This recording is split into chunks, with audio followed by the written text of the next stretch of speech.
What's up, chat? How to do? Guess who's back? Happy Saturday. It's the 1st of February. And it's snow day here in Bellingham. So, if you guys haven't heard, it's going to be snowing here all weekend, which is a perfect time to play video games and get caught up on that backlog. We continue our gaming A to Z gaming challenge today with Doom. It looks like we're about halfway done. So we should be done by either today, if not this weekend, and we move on to our next letter, which I still have to put a poll up, but I will do that ASAP. But if you're interested in what the A to Z gaming challenge is, it is a gaming challenge. I should probably put my camera. It is a gaming challenge I've decided to do in 2025 to see if I can play. I mean, I know I can do it, but I challenge myself to play one game with the letter A through Z for the challenge. I will post a link right now in chat. If you want to know what the gaming challenge is and what list we're doing, this is what we're playing, and this is where what we're gonna be playing this year for the letters. Hey, what's up, Fluffy? How's it going? Happy Saturday. And we'll be doing this for quite some time. Let's see here, pin. Why are you not pinning? Twitch, sometimes you're crazy, bro. Doing all right. Happy weekend to all. Yeah, absolutely, man. Happy weekend to you as well. There we go. Yes. What was okay? We were here Thursday, right? We played a little bit of Doom. We chatted a little bit about the side scrollers, the Real Game Awards, some of the news that happened about Dragon Age Veilguard. The writers got laid off. Ubisoft getting laid off. People just throwing a fit all over the place. But I wanted to kind of like, hang out with you guys a little bit before we started playing this game, because we're gonna crush it. It's a slay day here at GQ Asian Dude. But there was a video that came up that I wanted to share with you guys, and let's see if I can find it. And it's about this former Microsoft developer named Laura, and she has a good insight about like gaming executives and their role in the gaming space. So let's see if I can find that, and we'll see if we can watch it together. I'd love to watch it with y'alls. Let's see here. Also, I heard that Multiverse is closing, so that sucks for those people that bought money and played Multiverse. See that, and that's what I think is terrible about like live service games. As soon as they're done, man. You don't get to say anymore what's going on with that. Your game is over. See that made it funny. Your game is over. Laura Fryer is her name. I had to find it. But yeah, so let me go ahead and put this up here, and let me see if I can copy, share the link, paste the link, done. Yeah, so this one's really interesting. Let me put this in dark mode. So bright.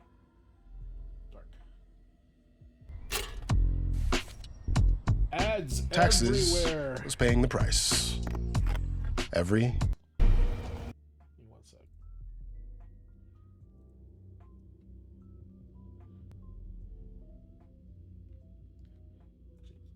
I'm gonna have to switch this over here, guys. I'm changing some stuff around, so this way you guys can have a better view of the video we're gonna watch. So this here, we're going to scene 6. Delete that. I'm gonna share this window. Games. This one.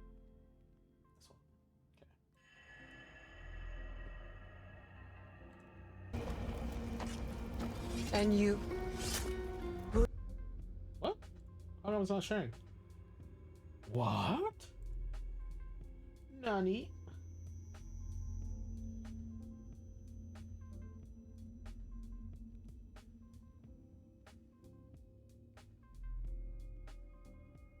Oh, okay. Oh, that's okay. That what? Okay, that makes no sense. But anyway, this is the video I'm referring to. Okay, so I want to push this live. This right here is the video I'm referring to. Games executive grind. So Laura Fryer actually is a really cool former Microsoft dev at for Gears of War 2. And she's done a variety of old games like Microsoft, like Flight Simulator and stuff like that. And she's an actual person that's been in the business. If you guys are familiar with Laura Fryer, awesome. If not, that's kind of a general idea of who this person is. So she's somebody that has been both an executive, both a developer for Microsoft and Gears of War. So she has some insight on like the conversations between like whose fault is it really? Is it really the developer's fault or the executive's fault, publisher, etc.? So I'd like to watch this video together and see what you guys' input is. If you guys have already seen it, awesome. If not, then you guys are in for a treat. Will you continue down that river? AAA gaming has been struggling. Failed games, studio closures, team layoffs, and what feels like a never-ending series of bad decisions by out-of-touch executives. So why is this happening? Why are these executives unable to ship successful games? Because they're trash. And why are some studios like Larian and Saber Interactive rising to the top? There are many reasons, but like most things, it's complicated.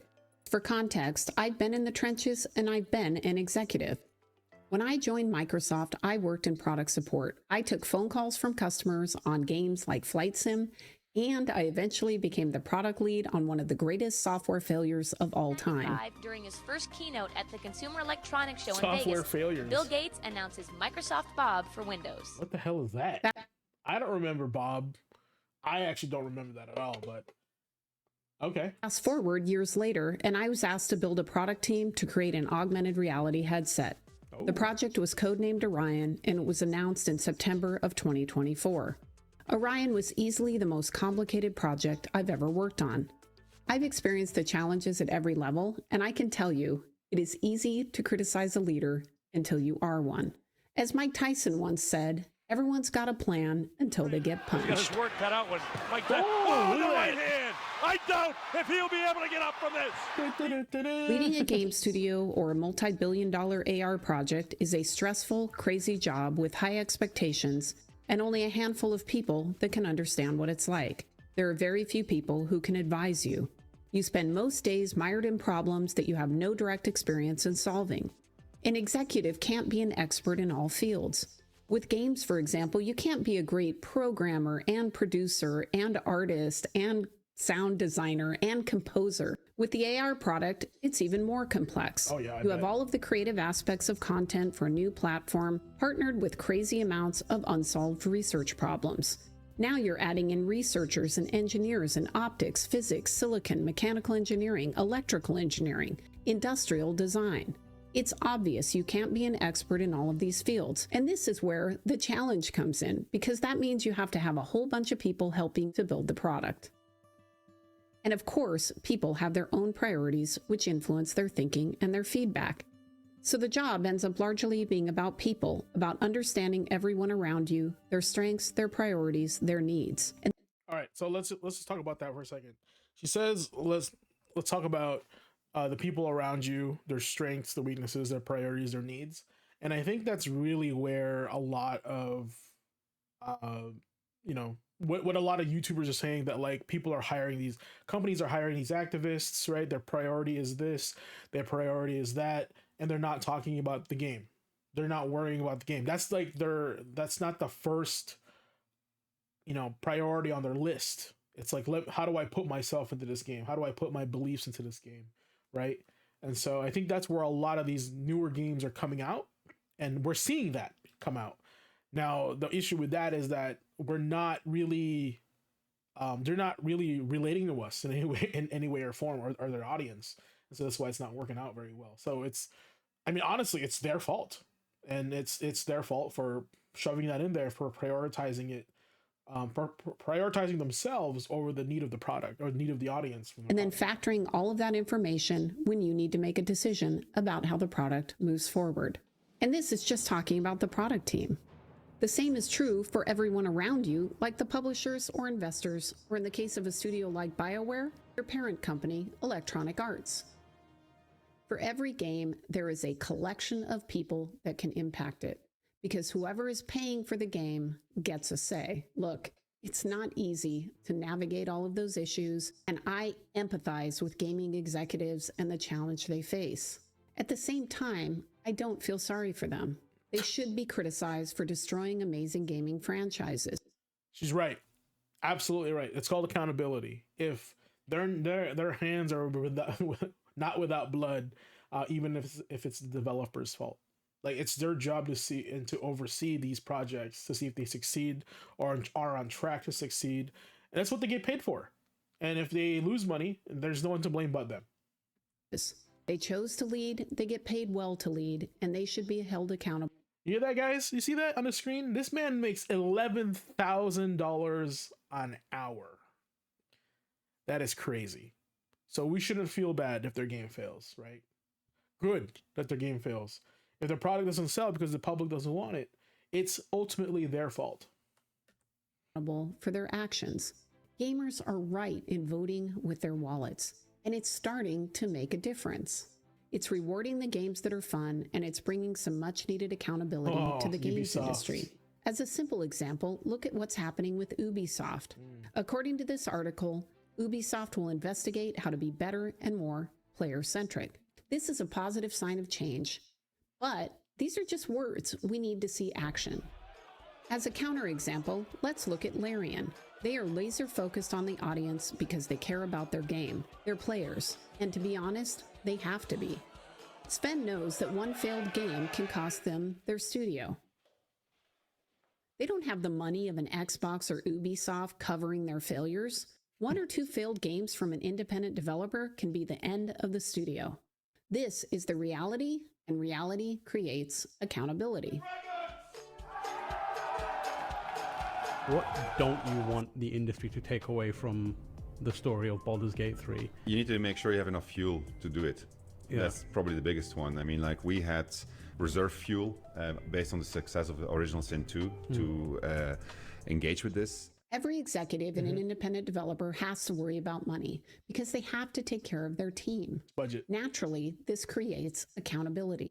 This responsibility to their team naturally helps keep them from overscoping their game. When a new feature is discussed, it's always within the context of what they can do within the time frame and budget. We upscaled our ambitions when we saw the success in early access. Right. So we would have not done that if we would have seen that early access wasn't as successful. So I think the most important lesson for us is how important dashboarding is, so you can actually see your fuel meter, so you don't run out of money and you don't get into trouble. It's almost like if they're gamifying their actual development process. This man is using the terminology of fuel to create a better narrative. It's almost like they're gamers and they know what they're talking about. For independent studios, scoping is survival. Contrast that with Xbox. When I was working on Gears 2, the entire team, Epic and Xbox, agreed that we were going to ship the game in holiday of 2008. This meant we had to be very careful with what features we added. You would think that since that decision had been made and everybody was aligned on the goal, that it would be easy to manage people to a date. But it turns out it didn't work that way. It never does. It was a daily battle to avoid feature creep. It never ends. You see, once you have a hit title in a big team like the Xbox, suddenly everybody wants to be involved. Everybody wants to put their mark on the game. Yeah, they want to have a say. It's a weird dynamic. Isn't that crazy that, like, if a game goes like viral or game goes like just successful, like everybody wants to jump in because they want to be like, oh, yeah, I was part of that team, you know, like. But then again, you get people that are not qualified to do these things. We talked about this last time. Just because they want the notoriety doesn't mean they have the talent, right? Because on some titles like Pinball Arcade, you have the opposite problem. It sometimes feels like you're begging management to pay attention so you can properly support it. The team was under a lot of pressure from management on Gears 1, but after it was a hit, it increased, and the feature suggestions were flying. In order to manage this, Rod and I created a simple messaging plan. We decided to add date to the feature list. At that time, there was a section in every presentation that we gave to Xbox executives that included your priority feature list. And what we did is we put date at the top of that list. Well, that was not a popular decision. Executives didn't like it. They didn't feel like talking about date was inspirational enough. And every time... Okay, you see that? This is the battle between publisher and developer. Literally just a example. You go, the developer goes, the date for this release, the game of this release is this date, and the executive, not being a developer, has no empathy toward what they can do and what realistic things they can do, so they just go, well, that's not what matters. Like, it's shit like that happens in everyday life. Like in your job, this happens in your job too. They don't know what it's like to be in your position. They would throw out a new feature, I would say the same thing. We can do anything. We can add that feature and miss the holiday. We can cut features. We can even look at finding people to add to the project, maybe from other game teams here at Microsoft. There are many options, but it's all about trade-offs. This was true. It was the reality. But sometimes telling the truth can have consequences. It can impact your career. Remember, in 2007, we had a culture shift in Xbox. I would describe it as moving more towards patronage and a lot less meritocracy.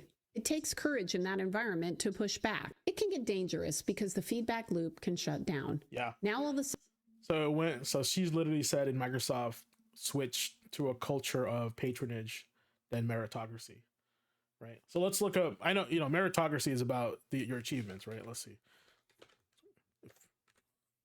Meritocracy.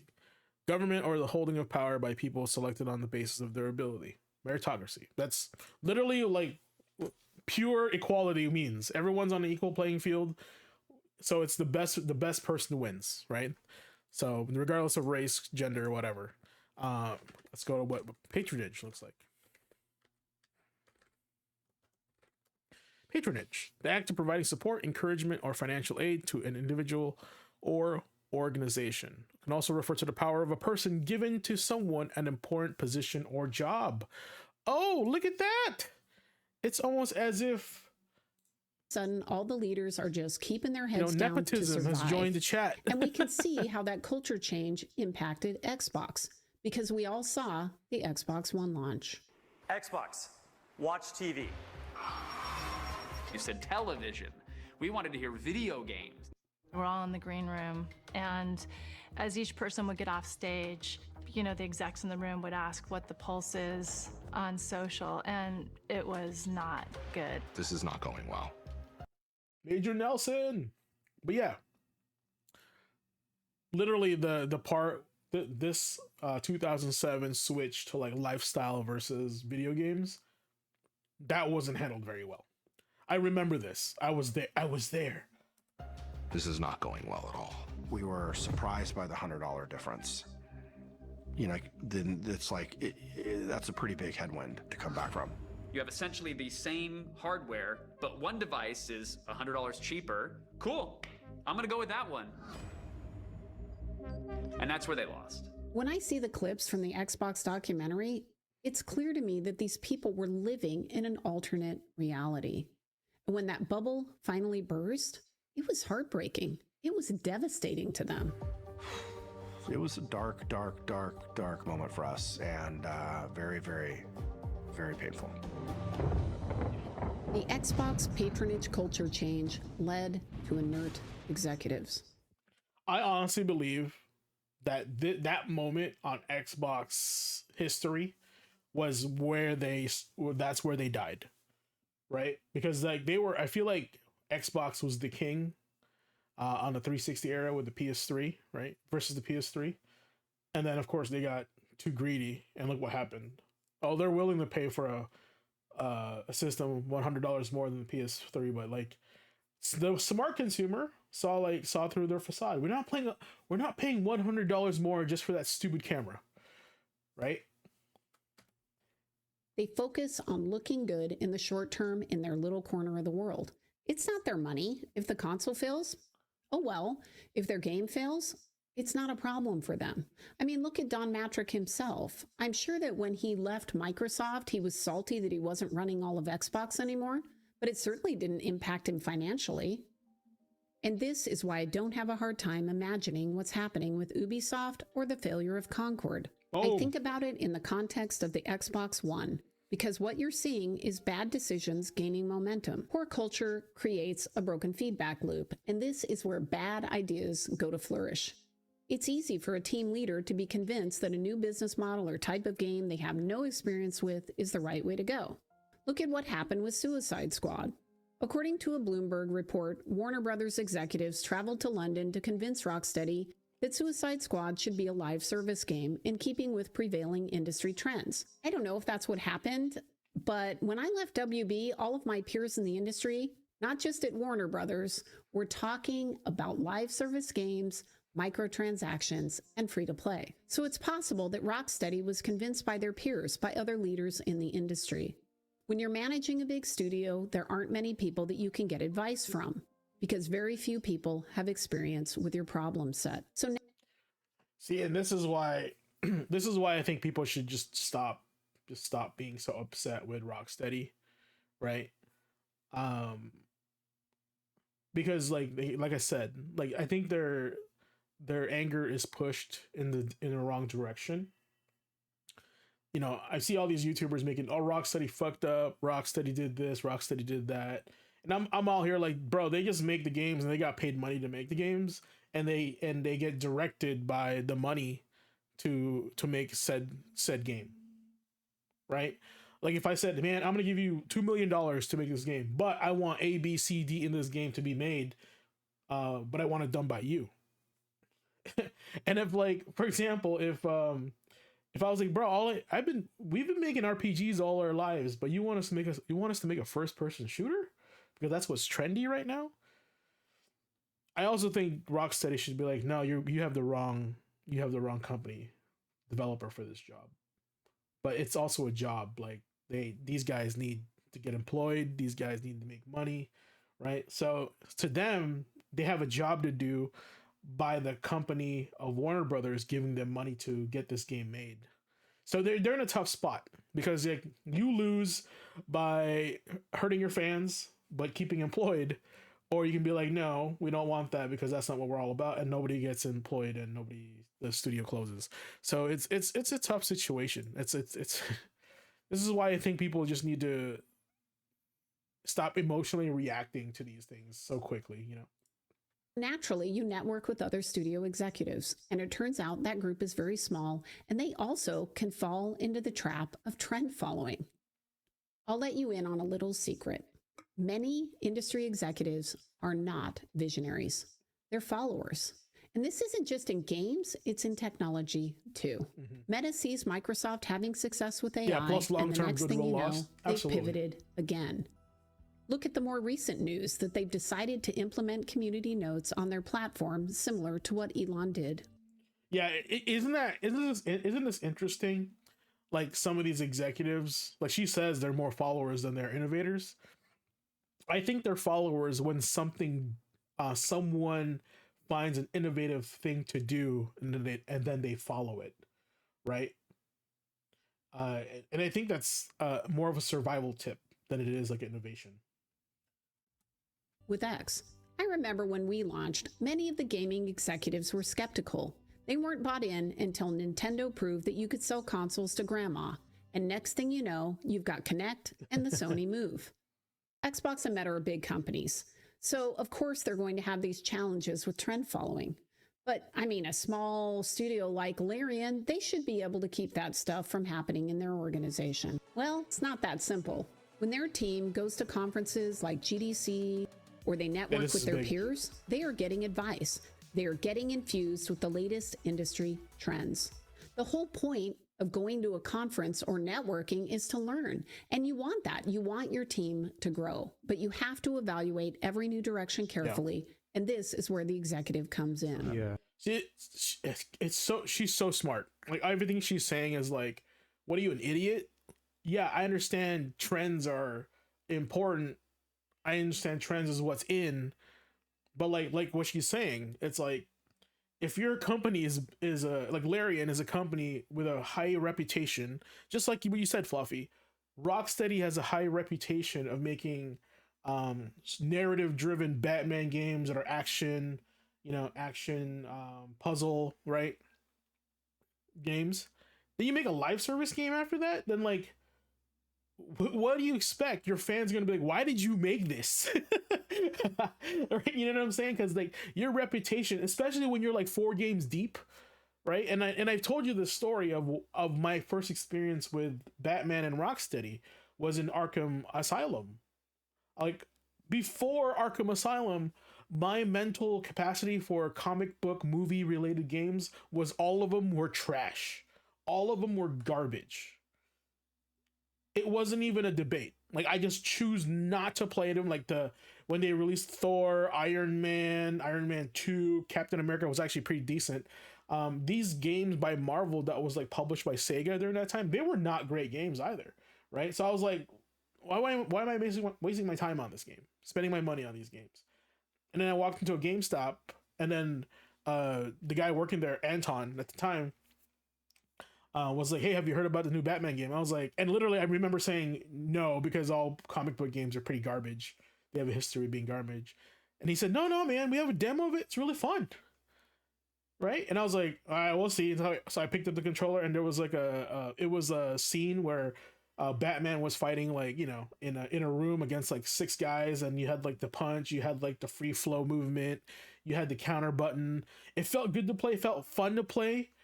And I was being Batman. And I was like, this is sick. Now I was like, who made this game? Rocksteady. Okay, well then Arkham City came out. That was good too, right? Arkham Knight came out. That was really good. Of course you're gonna be like, man, this is awesome.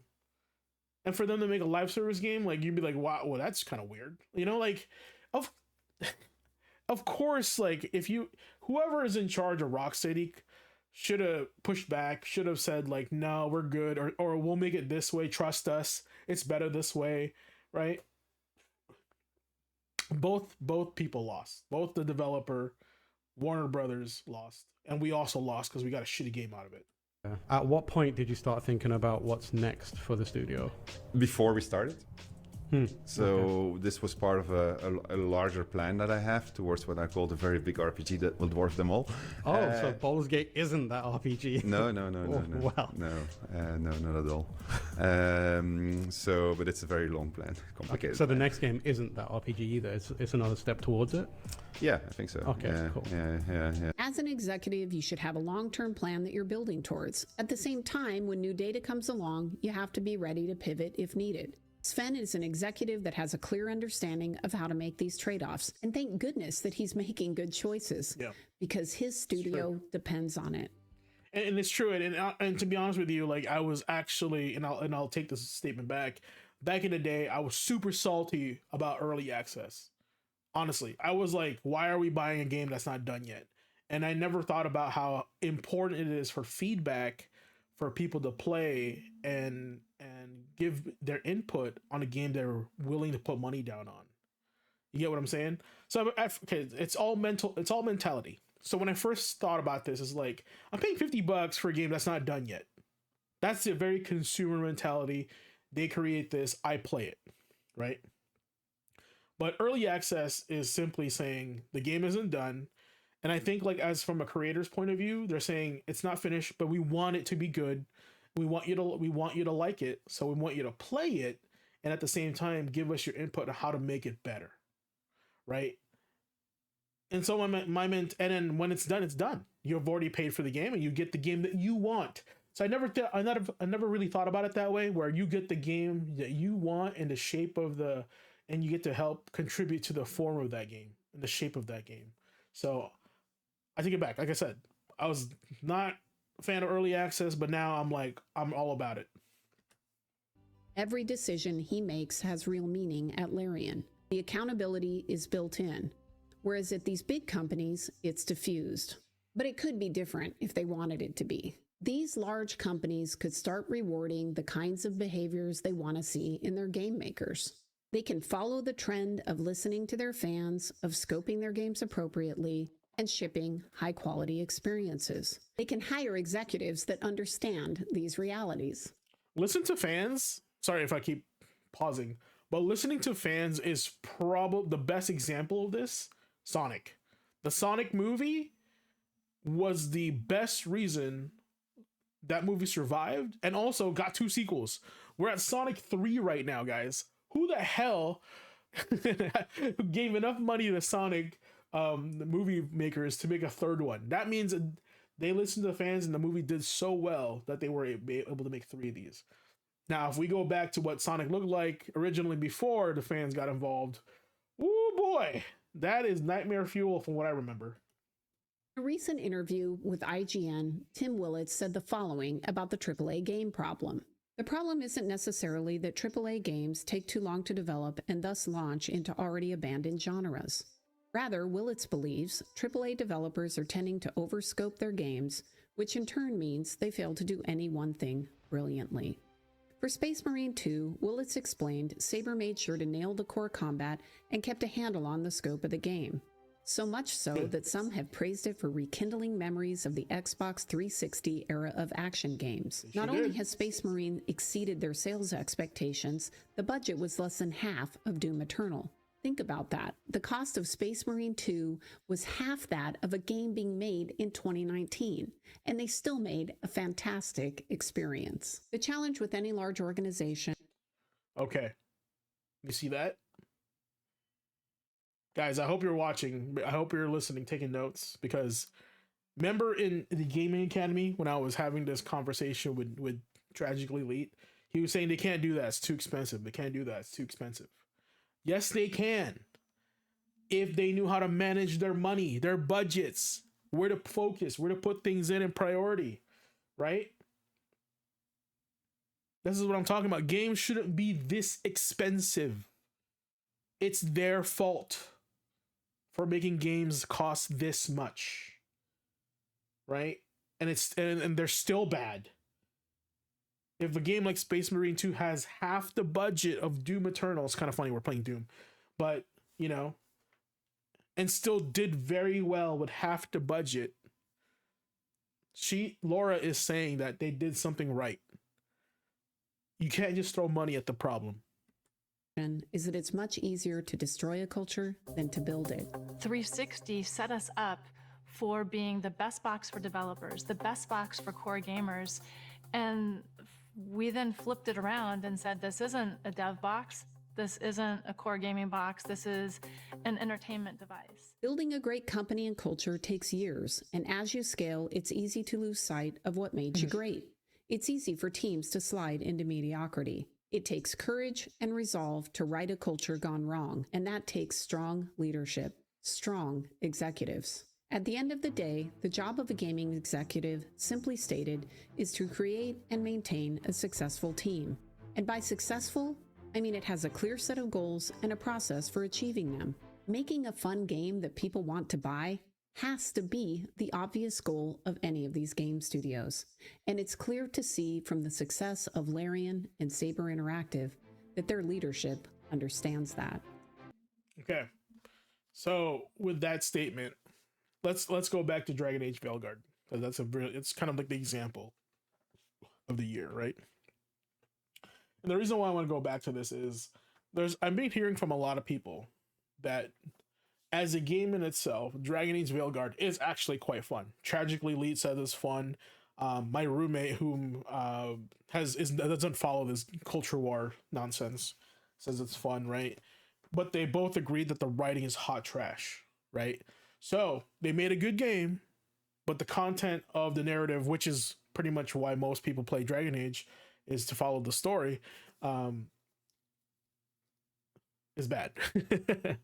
So I think what happened is that we had people that knew how to make a good game, but they love shoving in their little things, their little tidbits, because they want to be part of this thing, you know? And so what happened is that more people focus on the bad than they do on the good, because that is what just shines brighter.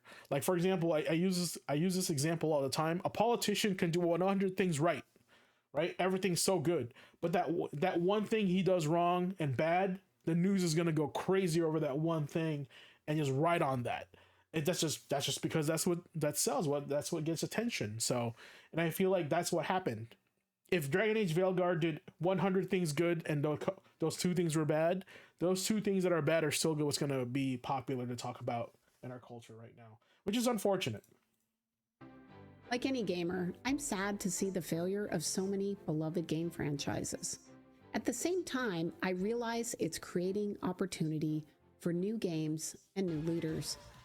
Heck yeah. These failures are making way for new games to step into the breach. And when they do, gamers will be there. All right.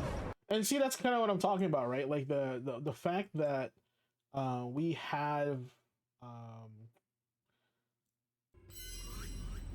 the ability to have influence in the gaming industry is fantastic. Like, you vote with our wallets and look what happens. These people that are making live service games, Sony just stopped making live service games, right? And we're gonna go back to they're probably reassessing the next games that they're gonna make, and I feel like that's a win for us and a win for you guys as well. So, all right, let me let's get into some Doom action here.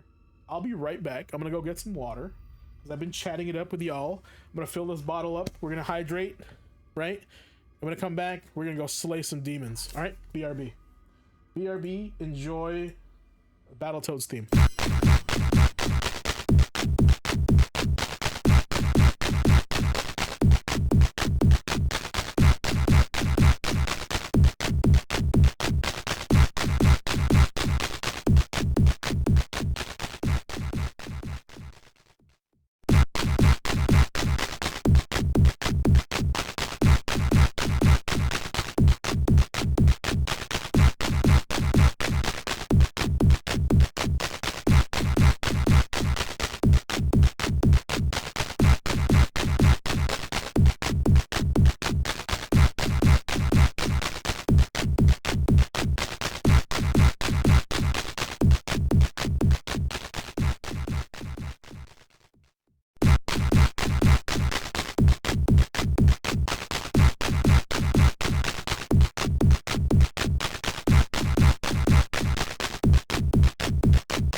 All right.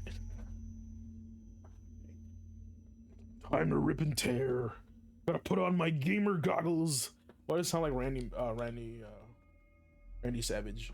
Oh yeah! All right, we're gonna play some Doom tonight. Does that sound good? I can't imagine doing a stream with that voice the whole time. I would just have no voice afterwards. Listen up, chat. We're gonna be playing some Doom. We're gonna be ripping and tearing all the demons of hell. My voice already starting to hurt because of that.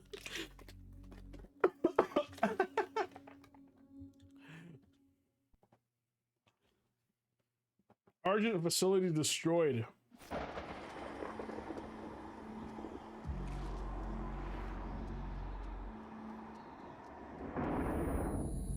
Oh, I'm back. The Argent Tower is destroyed. The portal can no longer be closed from this side. The hell energy flows from a location in their world we call the Well. But you've returned. The only flesh and blood to walk between dimensions. So there may be a way. Vega is trying to access Olivia's files. If you can get to the nearest terminal, we will provide you with information. That's all for now. Okay. Well, I got upgrades.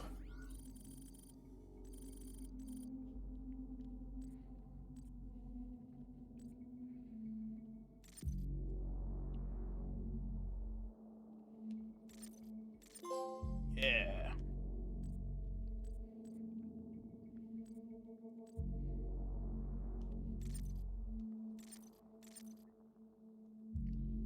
Stock up, nerd.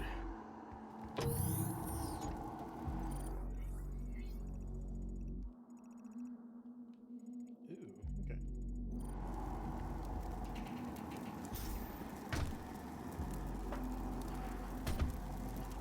Over there?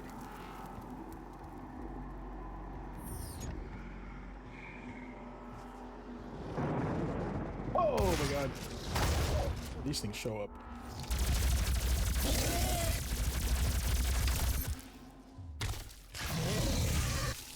Oh yeah, the portal's open now. I was like, what the hell?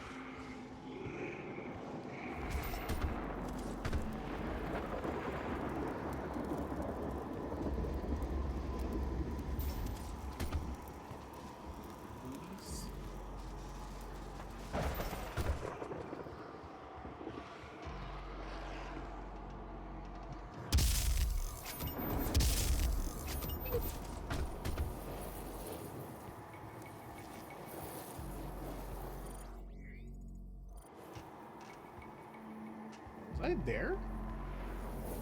Oh, yes I was. Oh no, it's secret.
That's crazy. That's crazy. Yo, that's crazy.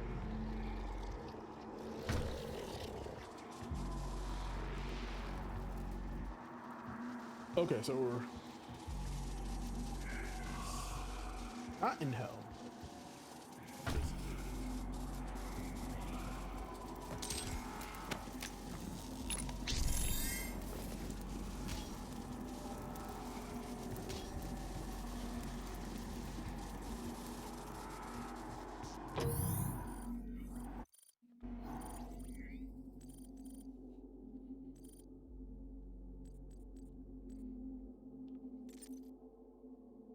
Grab ledges faster.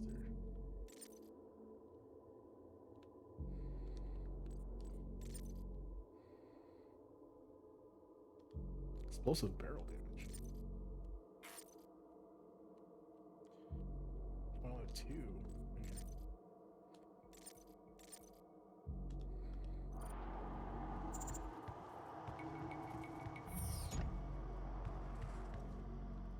Awesome.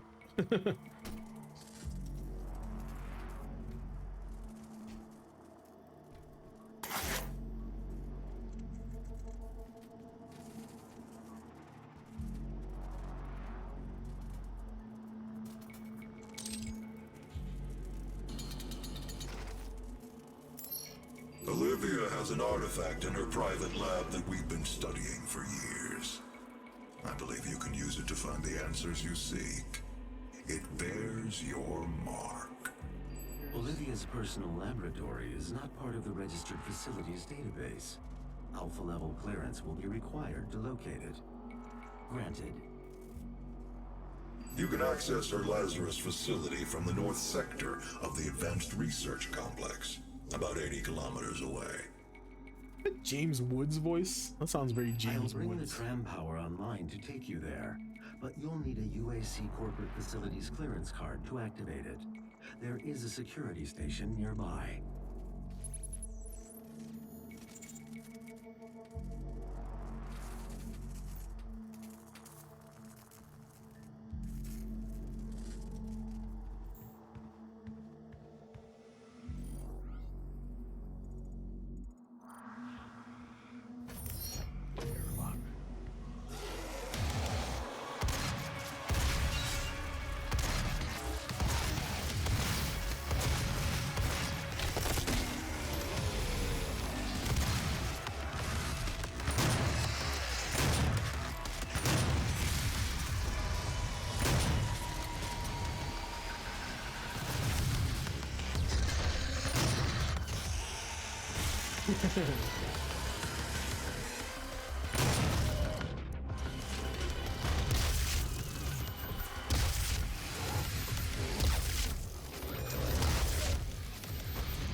This is basically a railgun.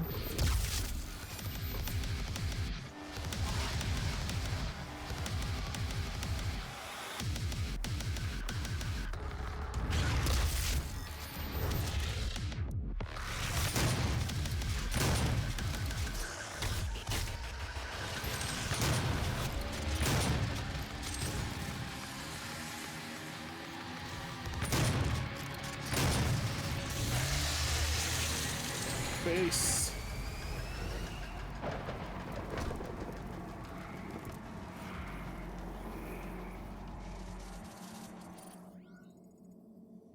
Get out of my face.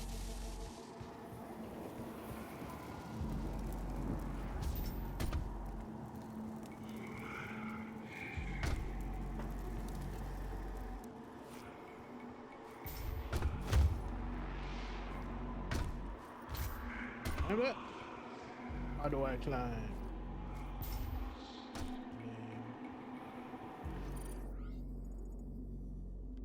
Oh, it probably will be like a corner.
Are we clear?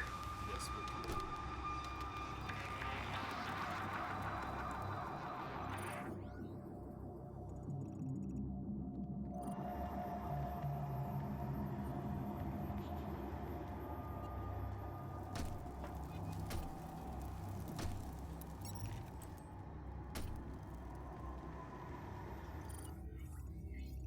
So are we just back on the same spot?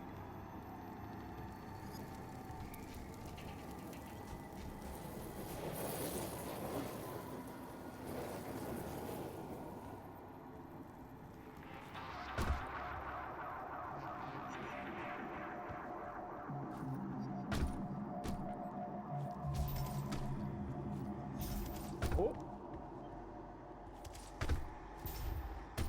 Secret? Those who came before you and those with whom you serve all operate with the same goal in mind.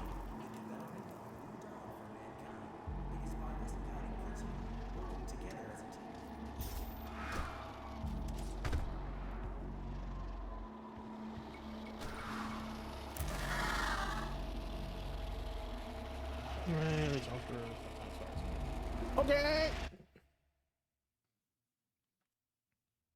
Hell relics.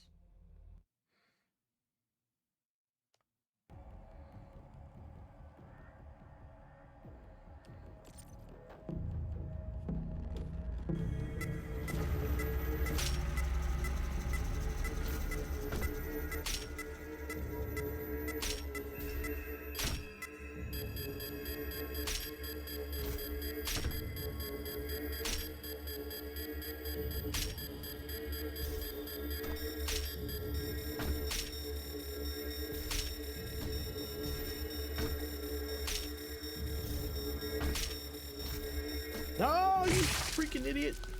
So close. So close. Yeah, I do want this, like, controlled jump.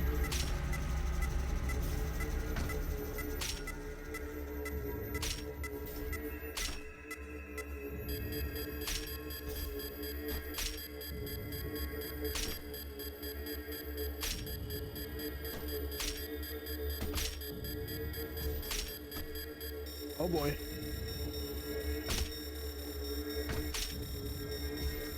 Oh, oh, got him. That's gonna be big. That's big. I don't want to feel like I'm jumping like Arthur from Ghouls and Ghosts, you know.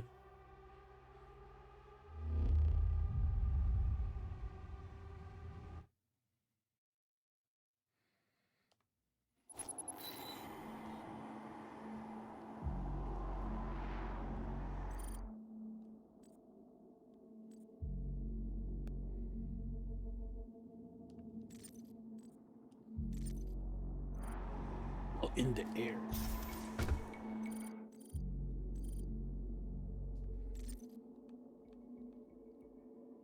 Direct hits on imps. Oh.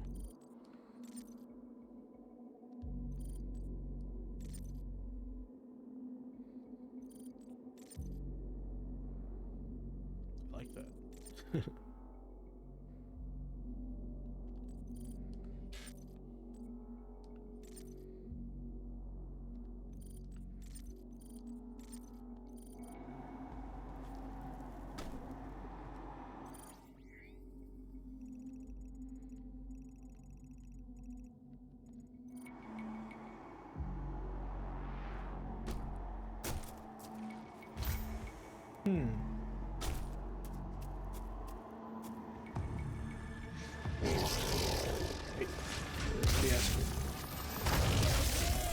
Nobody asked you. What are you doing here?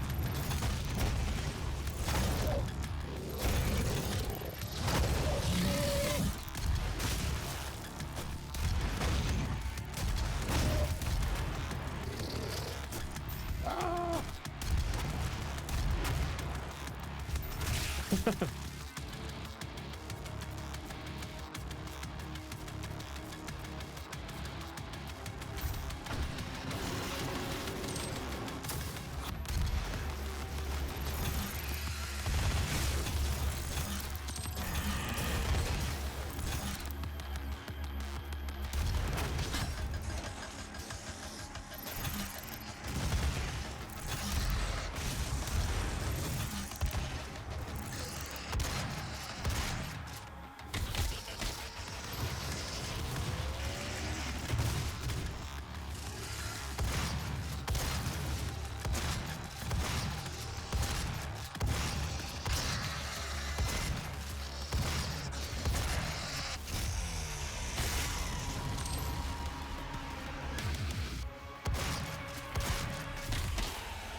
Take it in the face.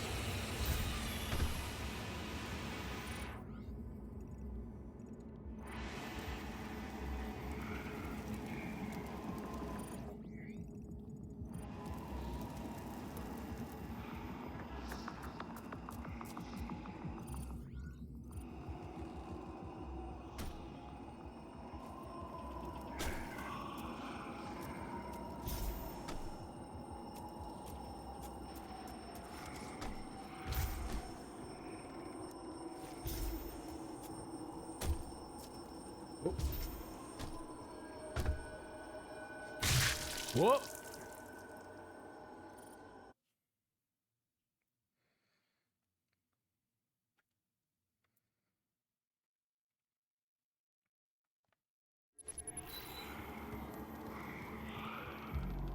I gotta go explore, man. It's my blood. My gamer blood. Like, what's over here?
Crazy.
Okay.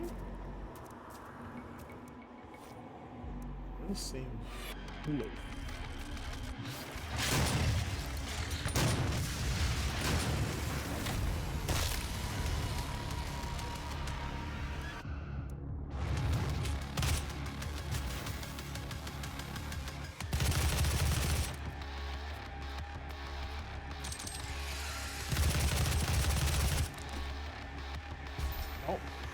keeps falling off.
That already.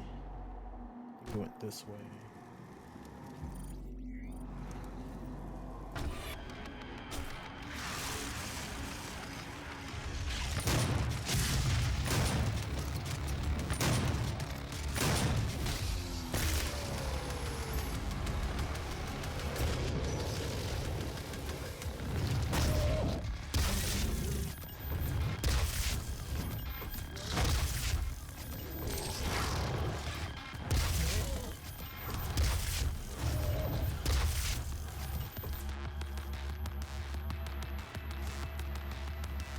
Fucking hiding? Where you go?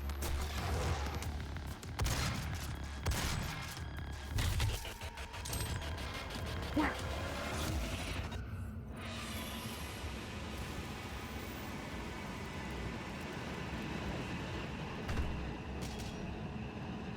Bullets.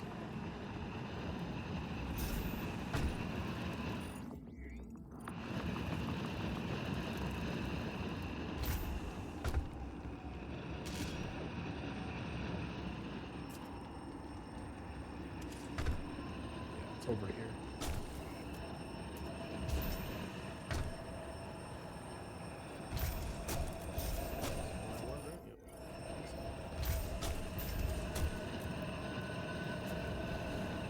Yeah.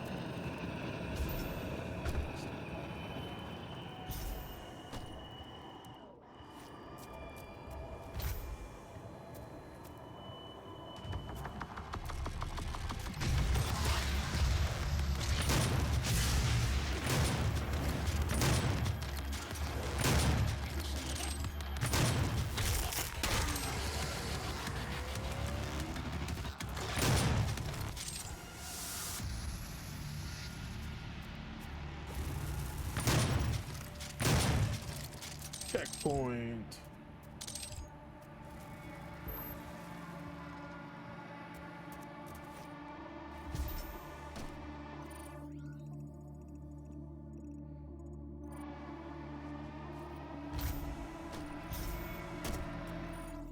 Left here.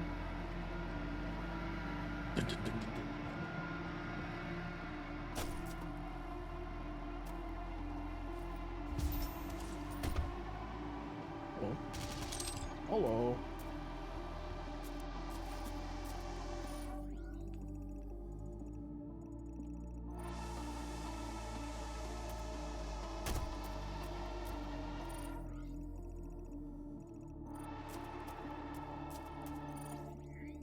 Turn to the left. If I turn around, theoretically, there should be something down here. To my right.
Oh. Oh.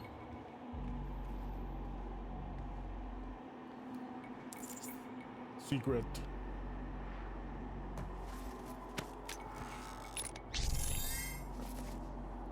Got it.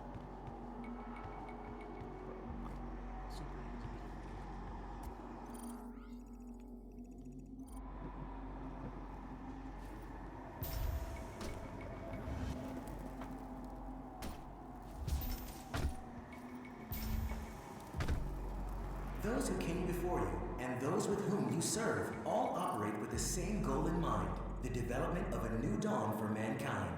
It is by this guiding principle, working together as a team, that we will elevate ourselves to the next plane of existence.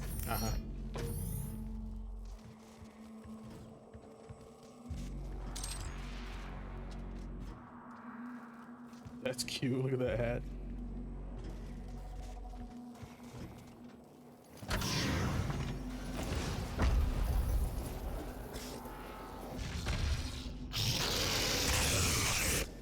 Demon breach detected.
A little fun shindig.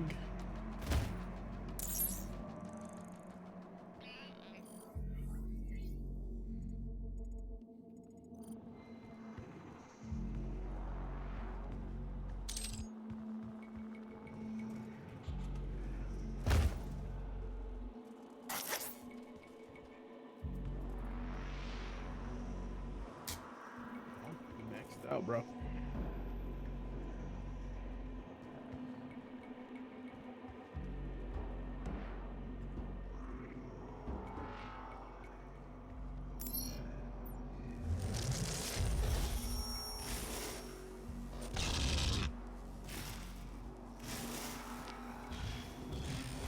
That demon seems to have taken your key card.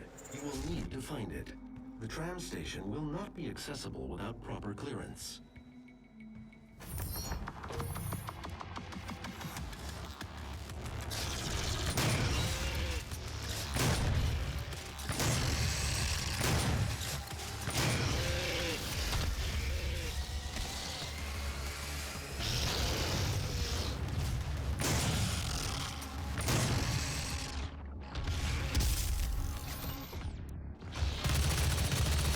Oh.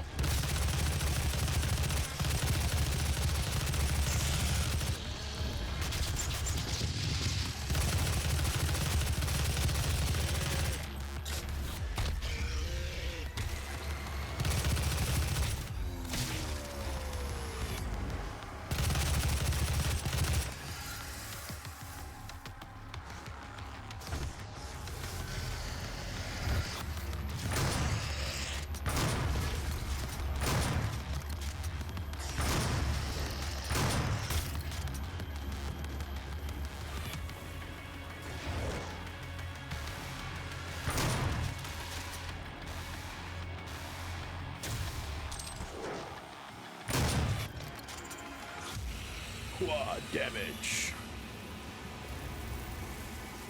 Was that spined?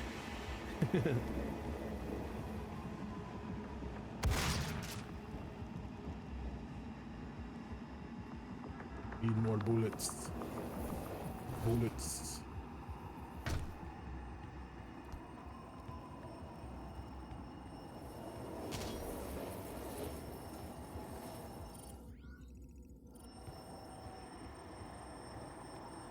These guys are hard to see.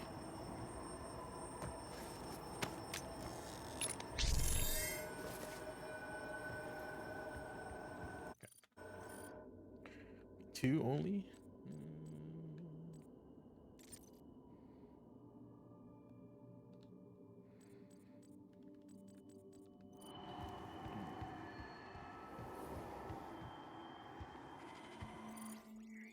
Sync the fuck? Where's that go?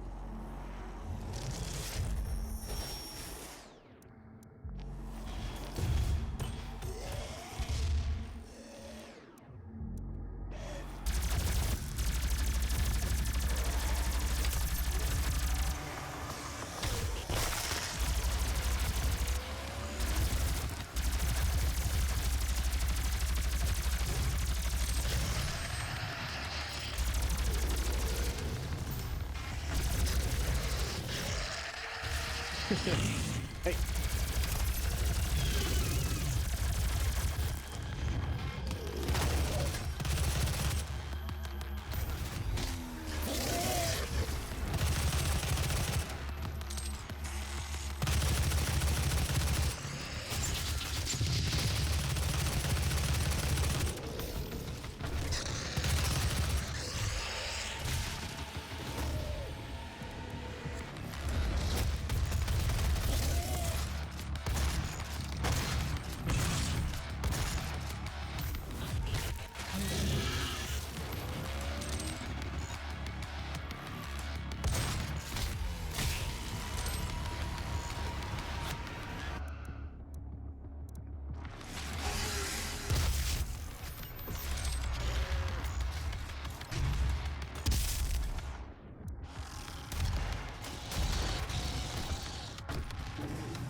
Oh, sick.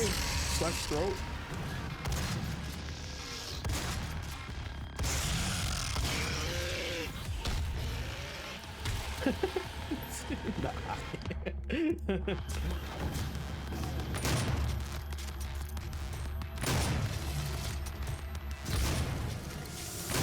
You gotta be some like just some form of psychopath to be the Doom Slayer, you know. Like 10% courage, 90% psychopath.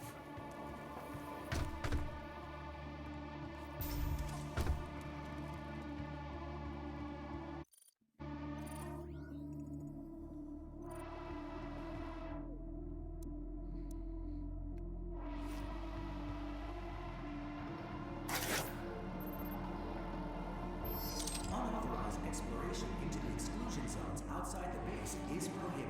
Highly volatile experiments and artifacts are currently being researched at a safe distance from the base. Hey. Demon breach detected.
Cool.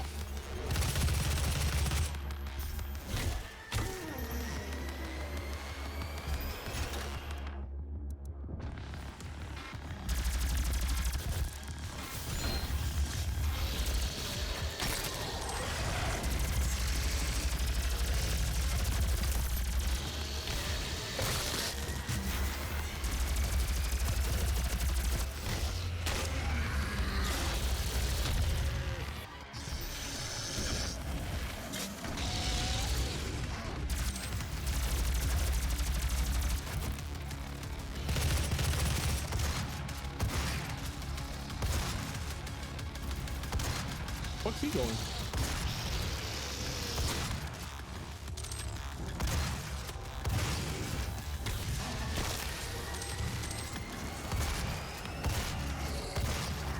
Whoa! The fuck?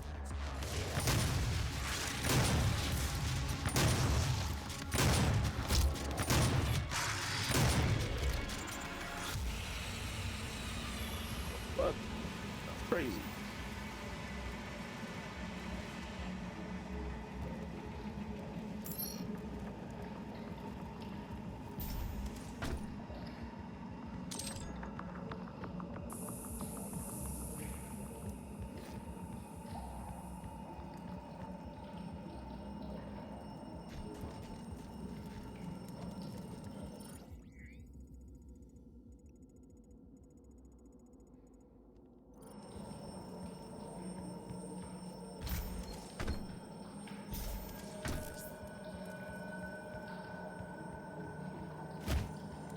Trying to run away from me, dog. Siege mode.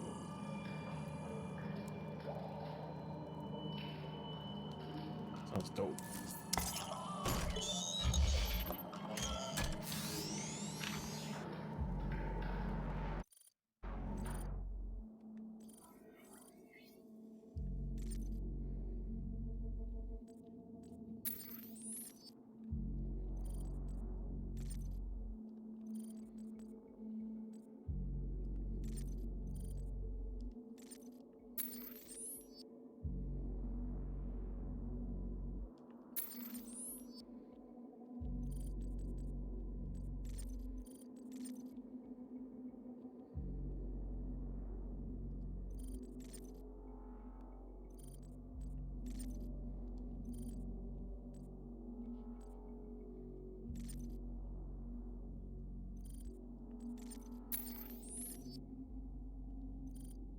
Summoners.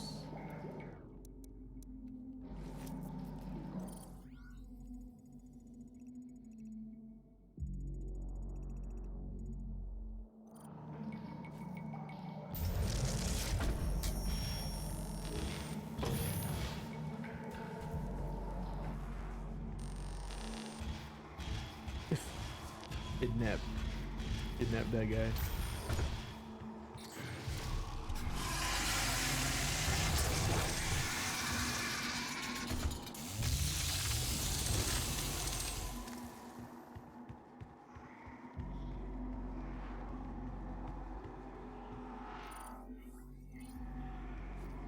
Oh, there it is.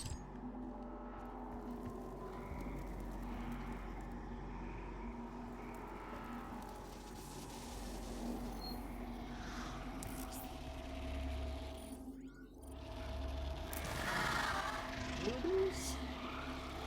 Glory killing demons drops armor. Oh.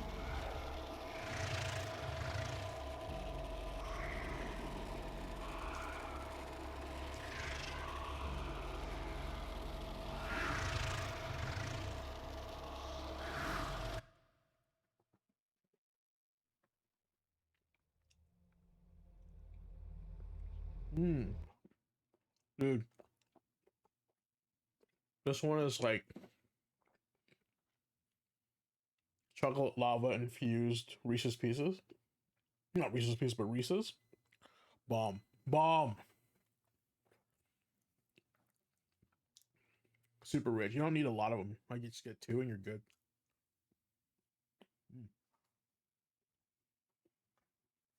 Super good.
Yes. Get it.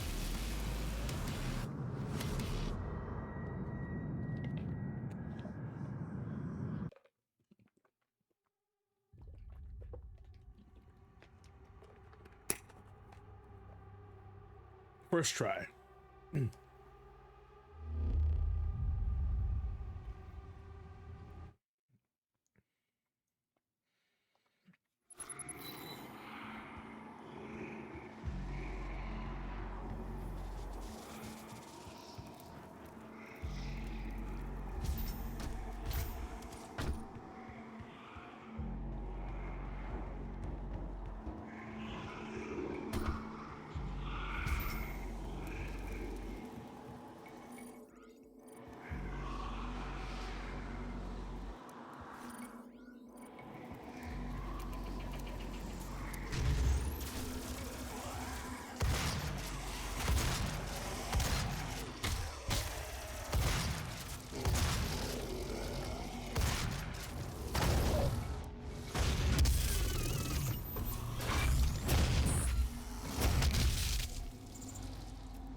Dude, how does the stupid demon get over there?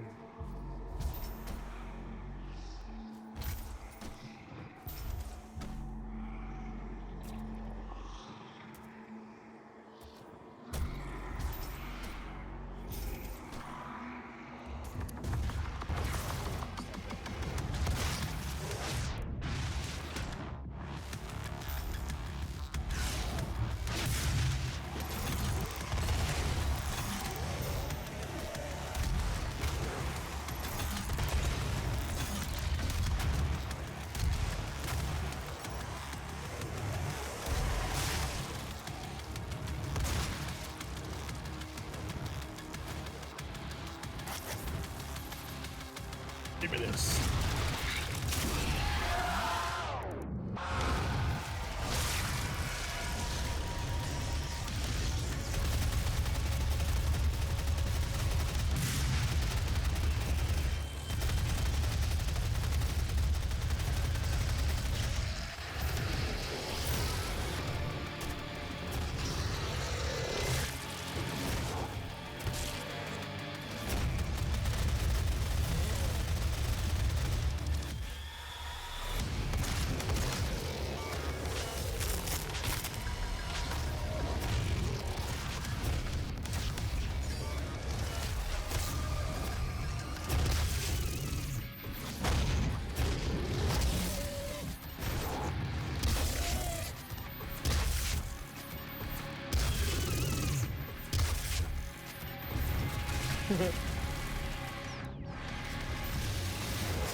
Guts.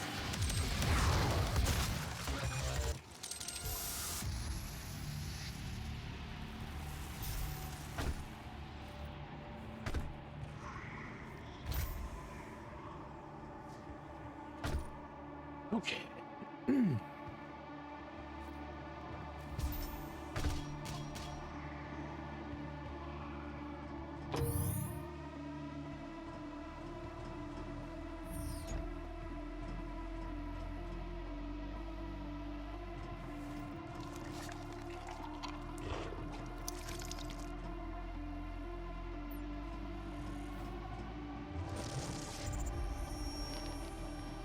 You cannot send a team in to retrieve it. I am the head of this corporation. All your work and discoveries here belong to me. He was mine before you even found him.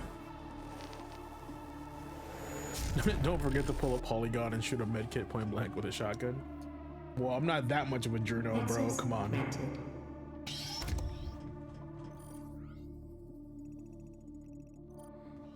Nor I want to be. Jesus.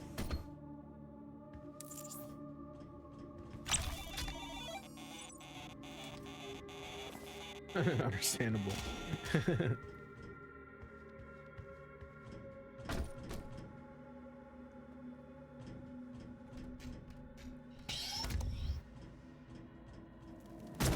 Impact.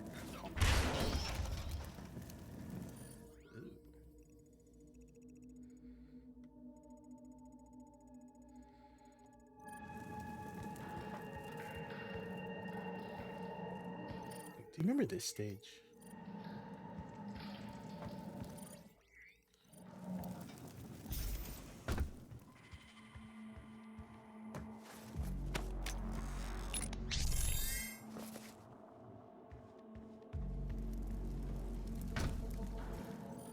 Praetor token.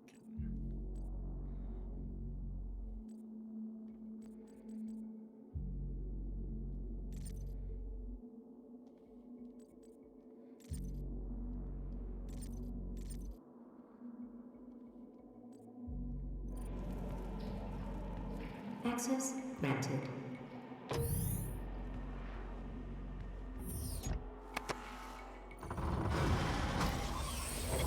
Open it.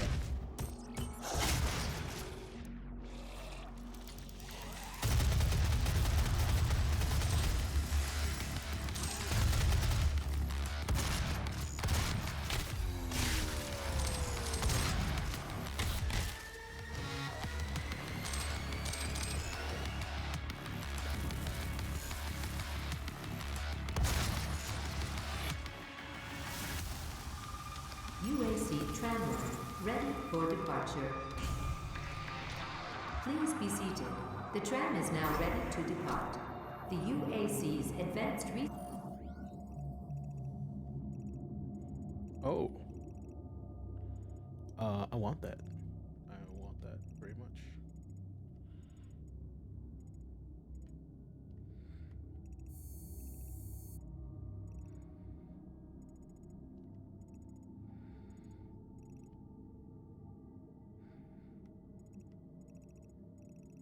research complex will be our final destination.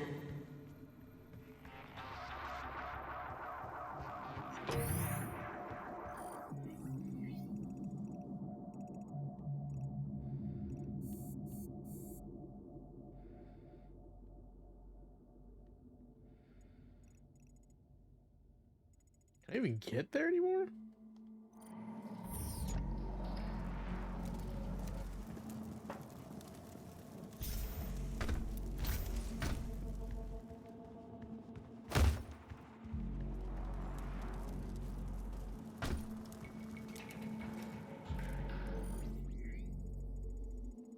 I'd have to go all the way around.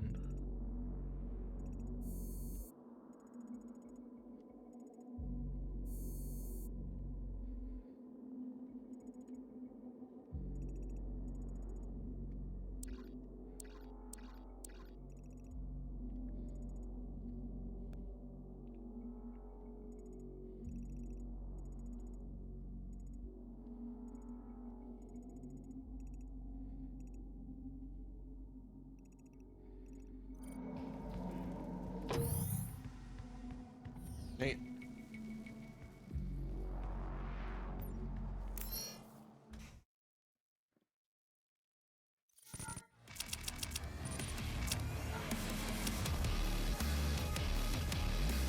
Yeah, I want an Argent cell.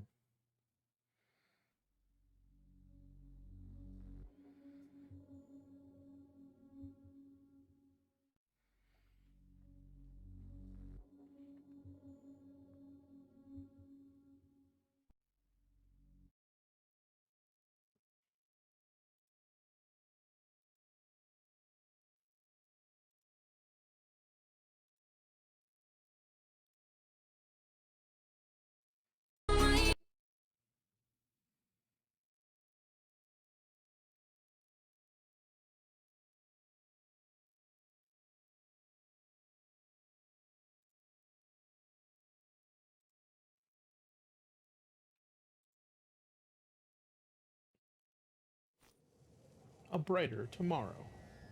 Sounds like something from the. You ever played The Surge?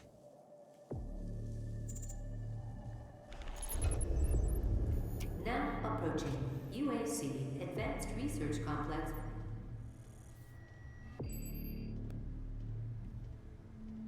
It's time we meet in person. My office is on the second floor of this facility.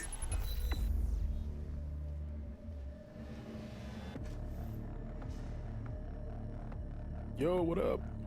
Oh yeah, man, this game's great. Like I said, it's a video game ass video game.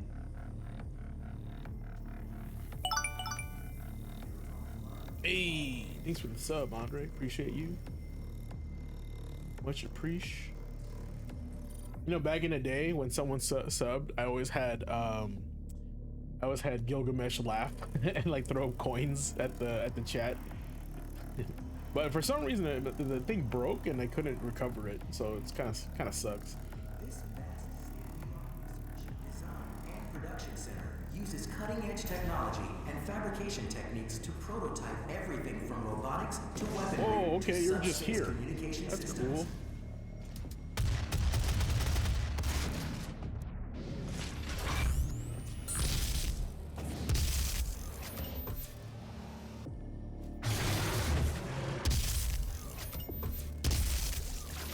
Stay on the path. Big boy is just hanging out. Oh, I could have chainsawed him. Try to save those for like. Demonic presence at unsafe levels. Lockdown in effect. Try to save those for, you know, more intense moments.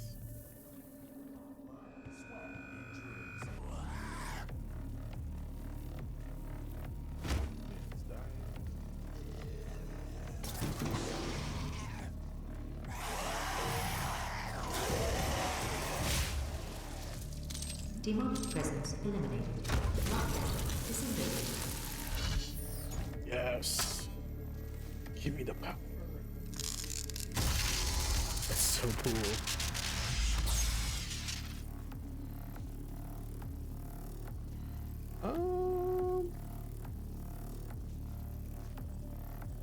We actually almost ran out of ammo, which is kind of crazy. We haven't really died.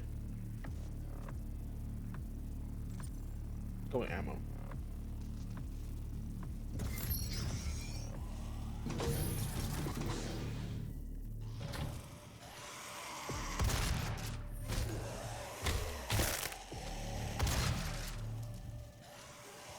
How he punches him in the stomach.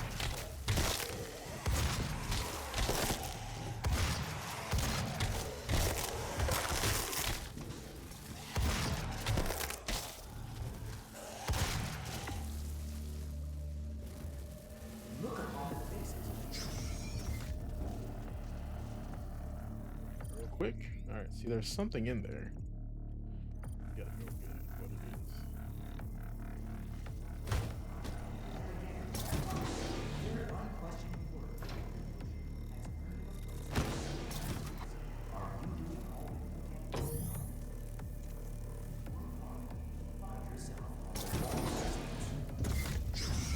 Okay, we gotta go get it when it's not on lockdown.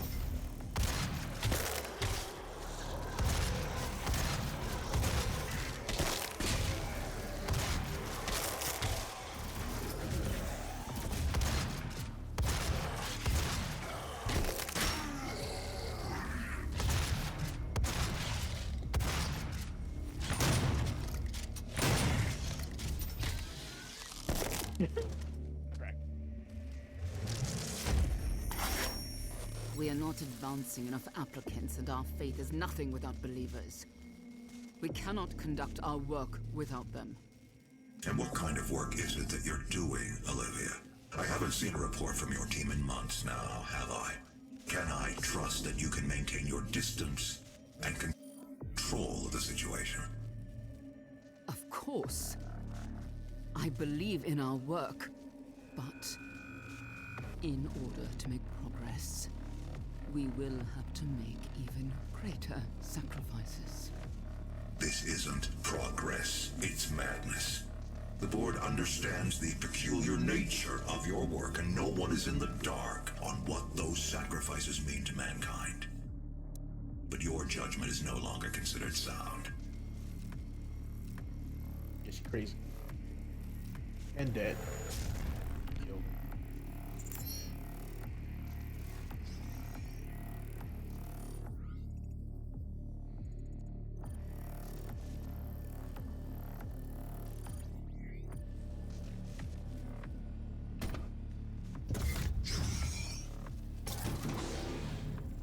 Still locked?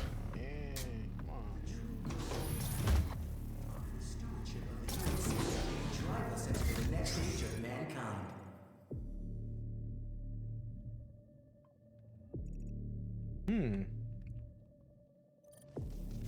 The bathroom.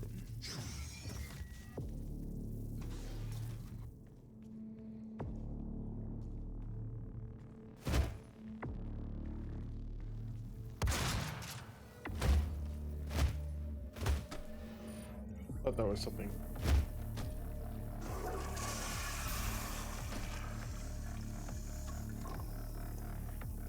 Yeah, like right here. Look at this.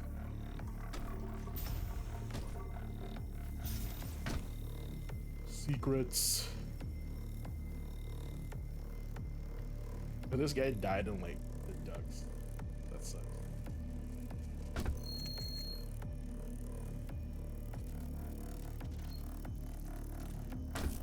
Man.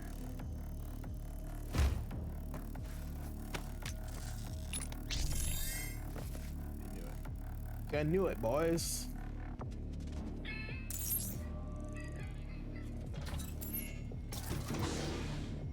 You know how I knew? Let me show you. Video game 101. Irregularities in map design. You see this? Look how square this one is, right? A rectangle. You go over here. See that little thing right there? That's a little hint that there could be a possible gateway there. Little subtle things they do to kind of you know, video game logic. That's how we knew there was a secret there.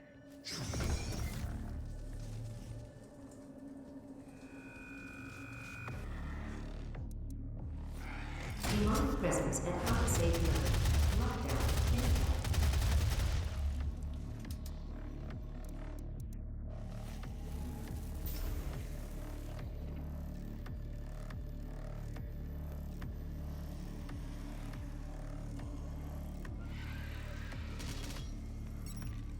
Oh, this is gonna be a big fight up here, isn't it?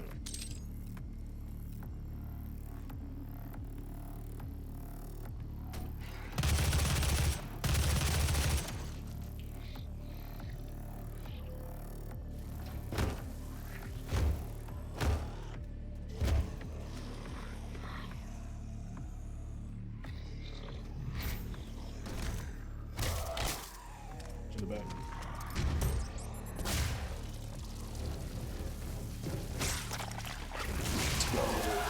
Let's go! What is this? Berserk! Perfect!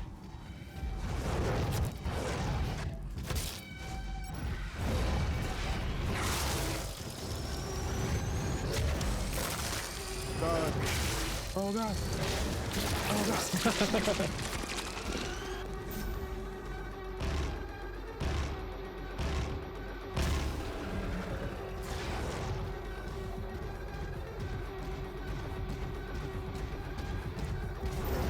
Good. I hear it, but I don't see it.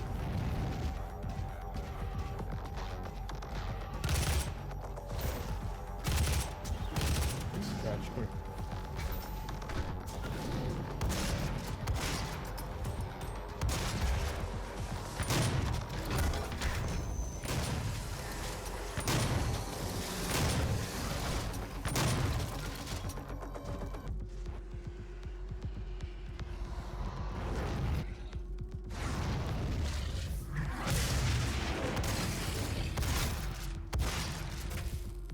Trying to get one up on me, dog.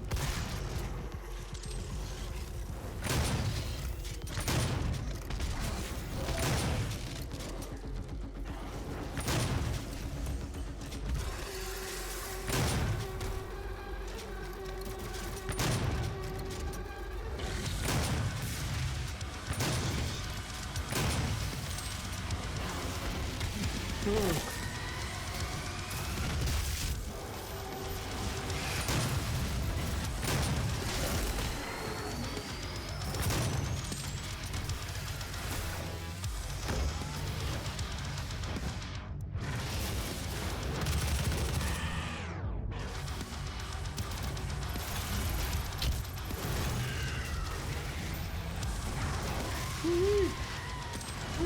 block is hot.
Schwack.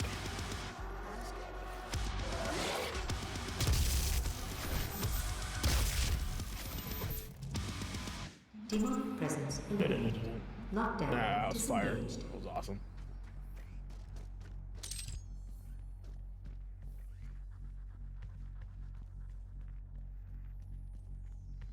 That's kind of the trick in Doom. You just never stop moving.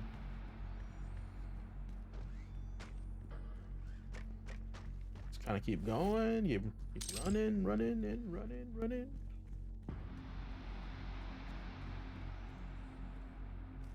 Once again, I forgot the chainsaw. Damn it. There's always some moments where I could have just chainsawed.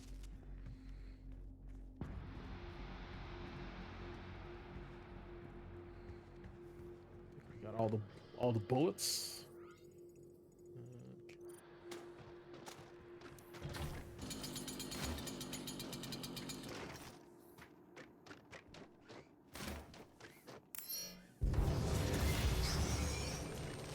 Do not be alarmed by the system update. It is a prototype of our interdimensional tether. A means for me to pull you back from hell. I'm sorry for the jolt, but I didn't think you'd allow its installation voluntarily. I'm Dr. Samuel Hayden. I have supplies in my office. This way, please.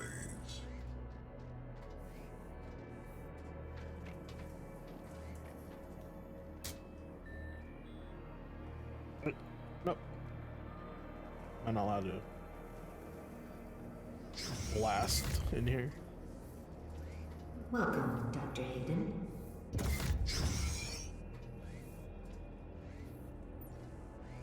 Take whatever supplies you need.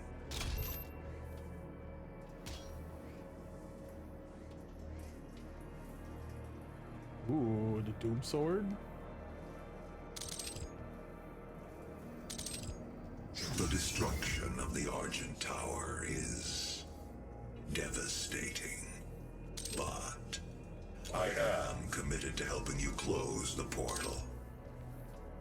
All of our work and understanding of their world is derived from the inscriptions on a large stone artifact we pulled from Hell in the earliest days of the program. We call it the Helix Stone. It is our most closely guarded asset. Olivia was obsessed with it. From it, we learned how to manipulate Hell's energy, bend it to our will, take advantage advantage of their resources. That's what happens. It also led us to you. The Helix Stone showed us how to harness the power of the well. I believe it will show you how to shut it down. For years, Olivia has kept the Helix in her private office in the Lazarus Labs, which is only accessible through a secure elevator from the Advanced Research Complex across the chasm. Your affinity for guns is apparent. I'm confident you'll find something useful there as well. The service elevator is at the end of the hall.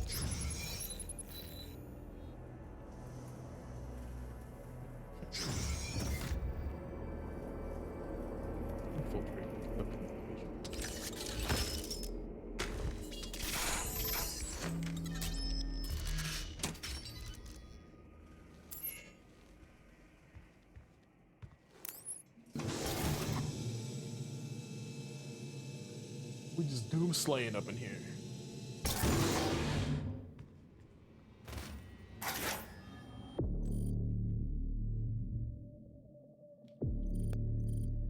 Mechanoid Samuel Hayden put an even more impressive figure of his mortal self. Under his leadership, Argent technology exploded. The work achieved at the Argent facility destroyed the boundaries of our understandings of physics. As Samuel himself said, we rewrote the book and called it Argent. So this was all about energy. Okay.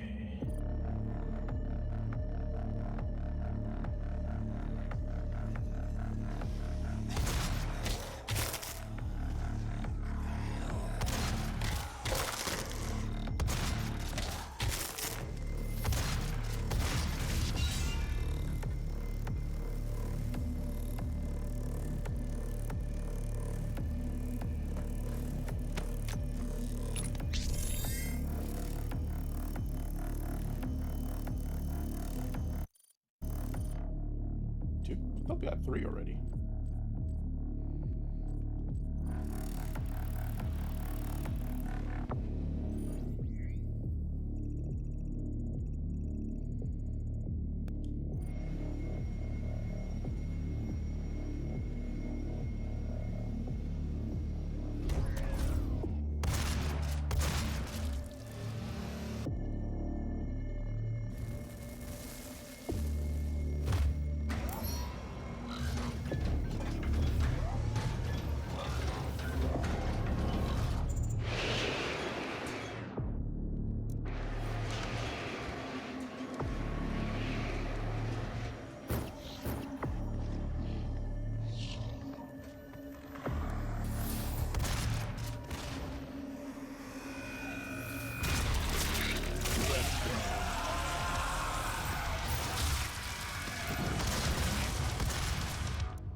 Face. Excuse me.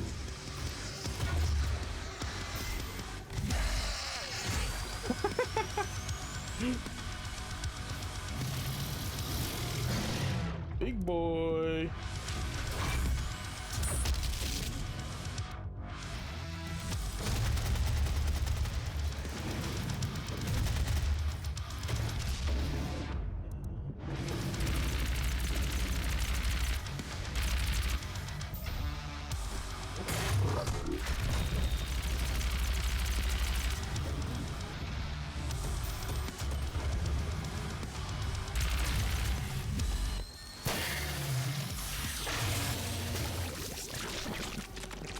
Oh man, that sound, the squish.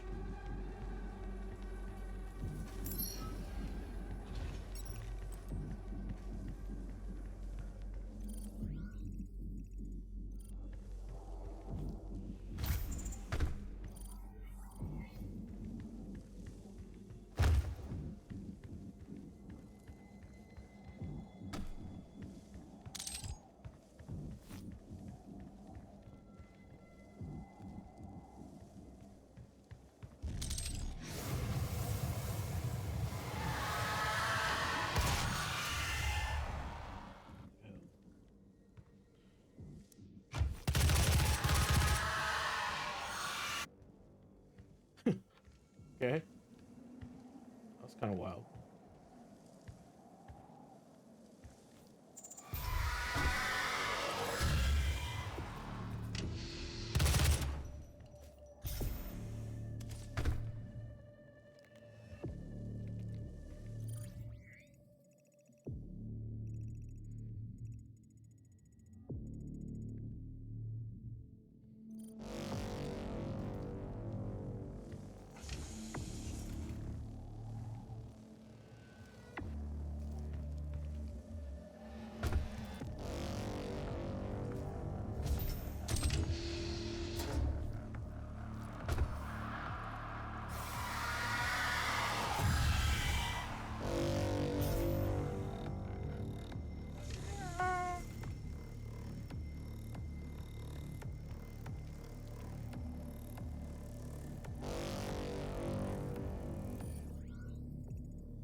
Out of here. Did I just hear a cat? No, that was the demon head going.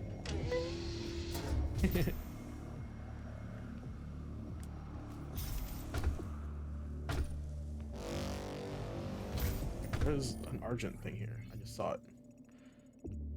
Okay. Behind me.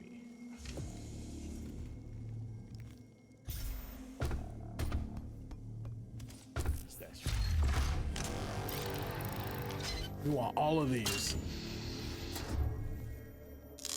No, it was a flaming skull that went.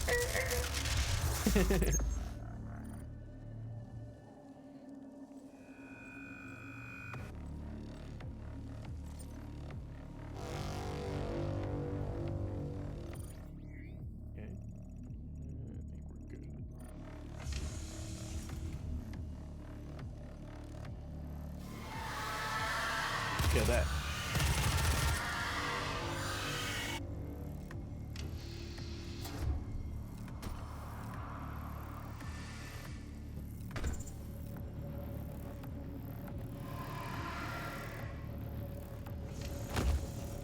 Why is that thing there? That's so random.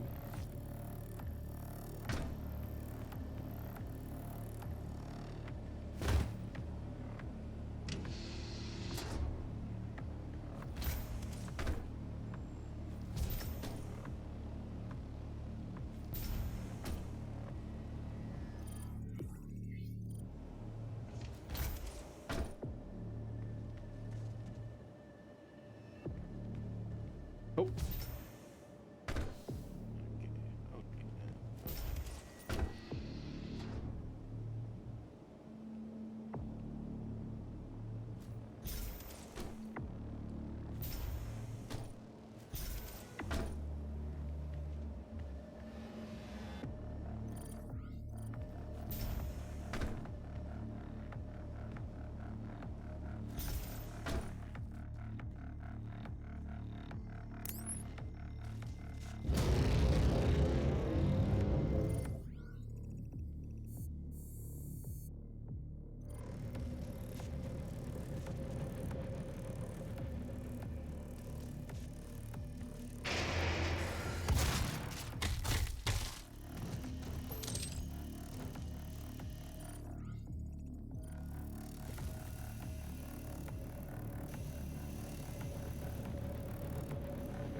Maps are confusing sometimes. You're like, what the fuck? What's this?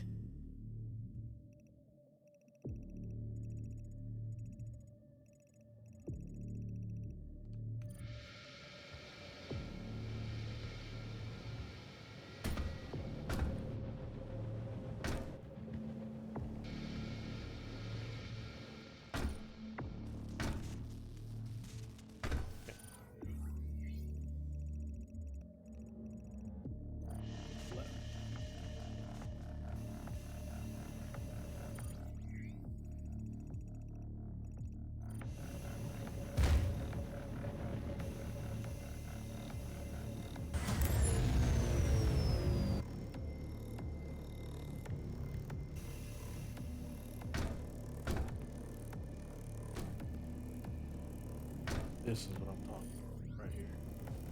Yeah. All right. What's good?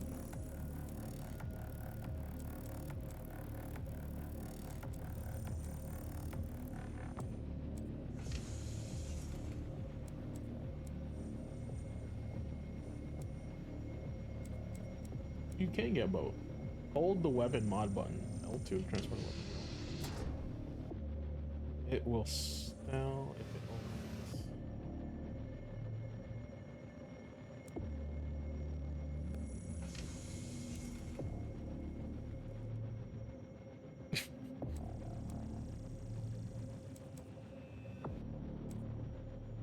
opens.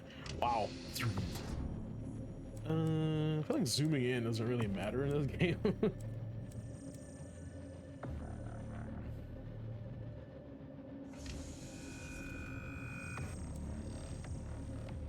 Maybe this? I don't know, the turret sounds cool.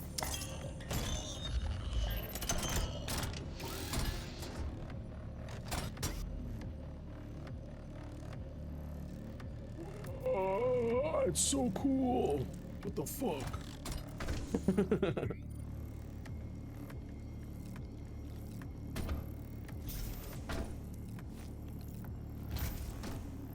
I got it all wrong. My bad. It was dope.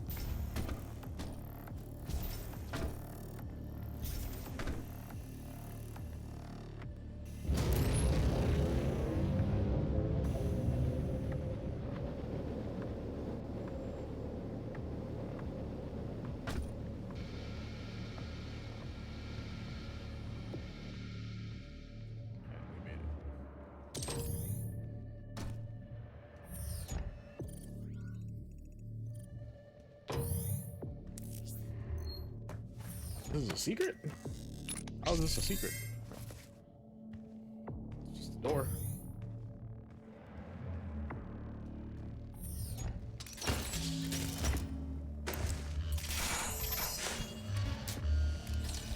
Alright.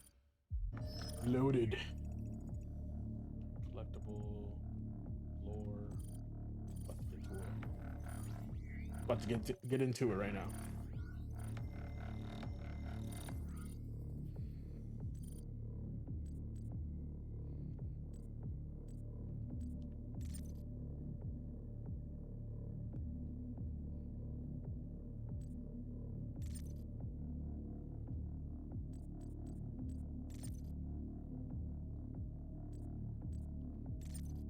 I think for that one or power up seems good.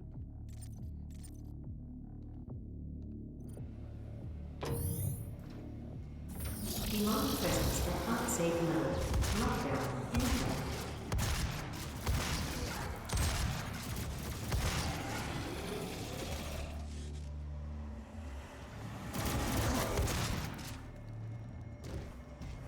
Oh, hello, Chungus.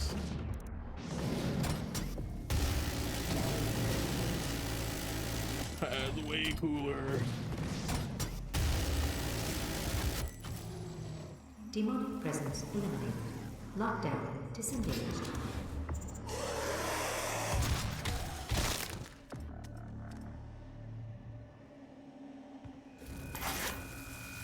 The BFG 9000. Oh, the legendary BFG. The theoretical design of the BFG 9000 was first put forward by the R&D department in the Advanced Research Complex. The concept was later given its own funding program. BFG division was formed under developing working design. Several prototype weapons have since been made. These prototypes never went into full production due to numerous testing accidents and deadly radiation spikes produced. Previous versions of the weapon had slightly different energy patterns to the current generation. Some released solitary argent spheres that unleash a deadly wave upon impact. Others formed an argent laser that cuts through its path. Through a prototype HE9000 creates argent steam stick out bolts alive. Yep, big fucking gun. Let's go. Nothing cooler than that.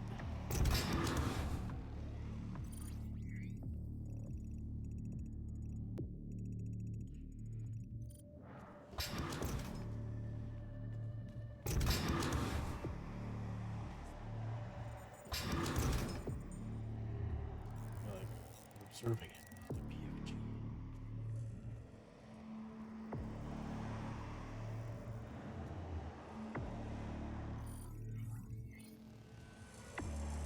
There's like nothing here. I feel like you can go up here and look at stuff. Organizing demons for a brighter tomorrow.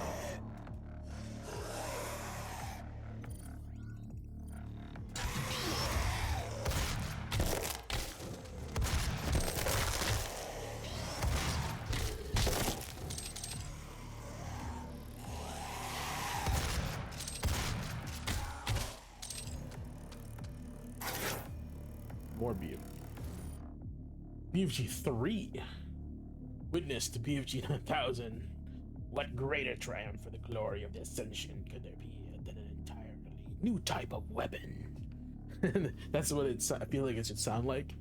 Born not only of traditional UAC technology, but by your faith and dedication to the cause. This is what we strive for, an understanding beyond traditional science, unrestrained by the repressive thinking of dimensionally bound contemplation.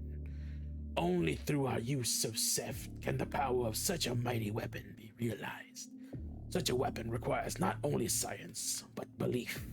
While access to the BFG 9000 is strictly limited to Tier 3 advocates, you are encouraged to envision the day you might get to see the magnificence of its design. And if you are luckier still, experience the invigorating touch of its majestic form of urgent energy.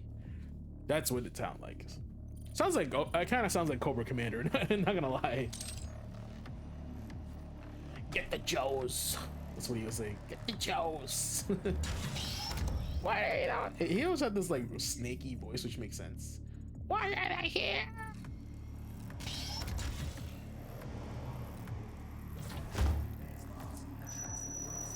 Retinal scan failed. Access denied.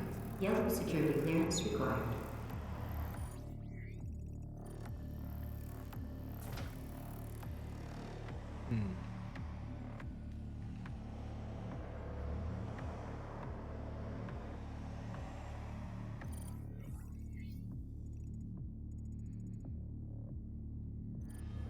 Weaponizing demons for a brighter tomorrow.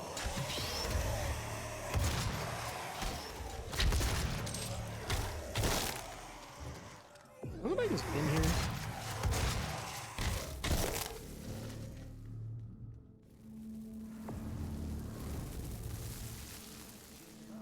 Teleportation research and cybernetic augmentation.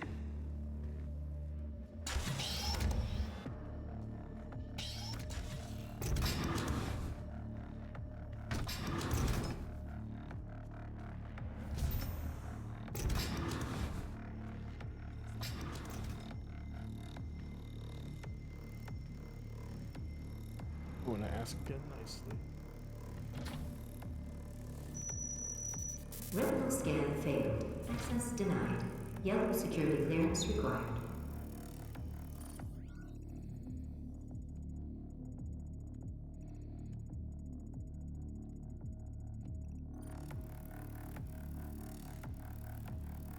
Weaponizing demons for a brighter tomorrow. Weaponizing demons. There's your first mistake.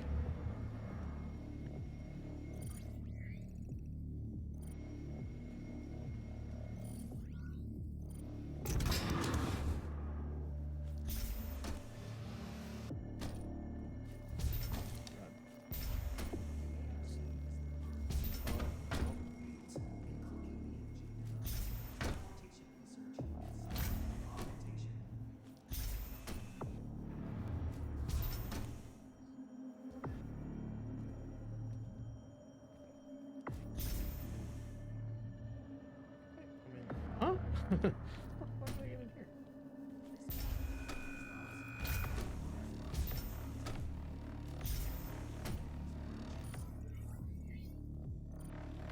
you know what? Probably in this room. Yep, there it is.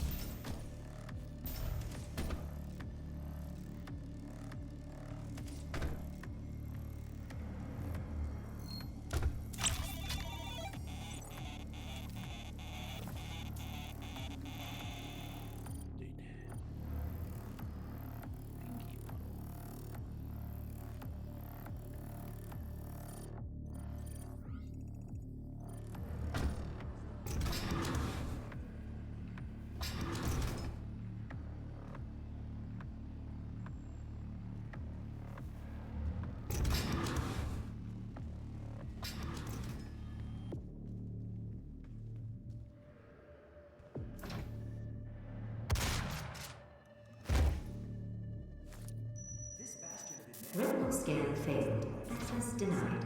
Yellow security clearance required. How do we do that?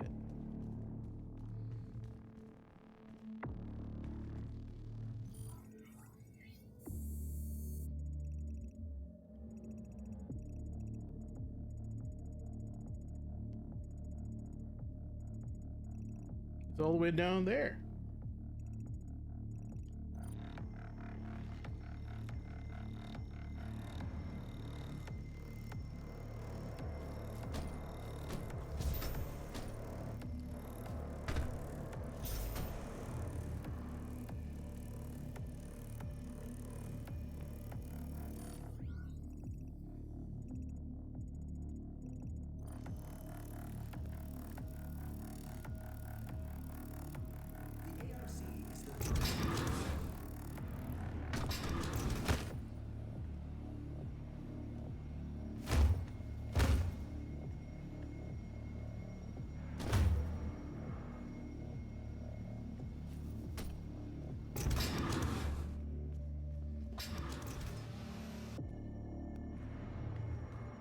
This bastion of stars attracts the brightest minds in the scientific.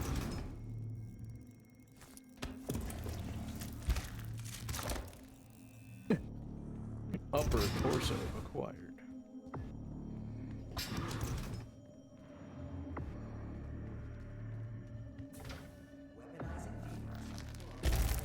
Access granted. Hello, Dr. Peters. Yes, yes. Biometric mismatch detected. Scanning. Unauthorized personnel confirmed. Expulsion to commence in 5, 4, 3, 2, 1. Huh? Huh? Confusing.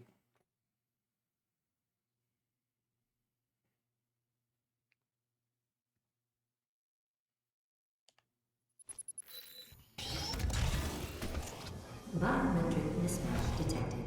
Scanning. Unauthorized personnel confirmed. Expulsion to commence in 5, 4, 3, 2, 1.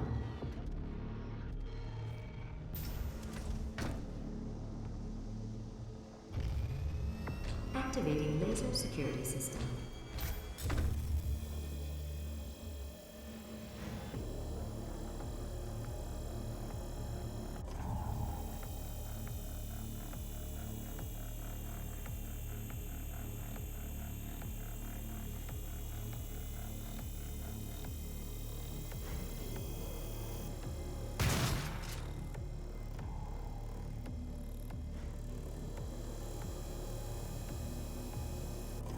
Now what?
Let's see here. Weapons.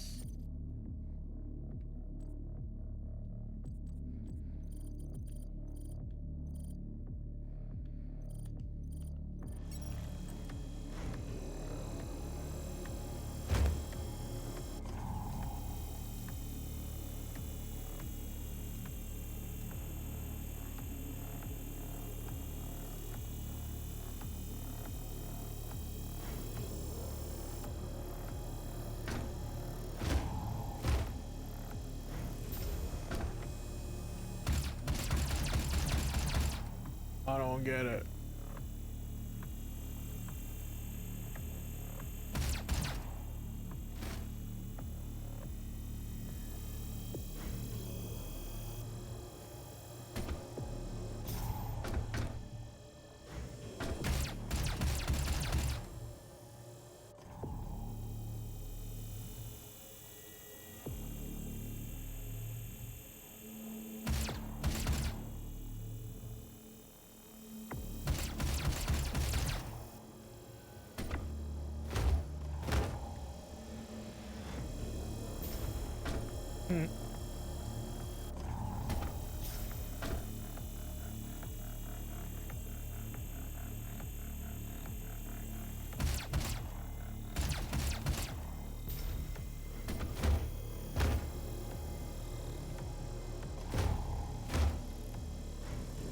They just die. Is that what it is?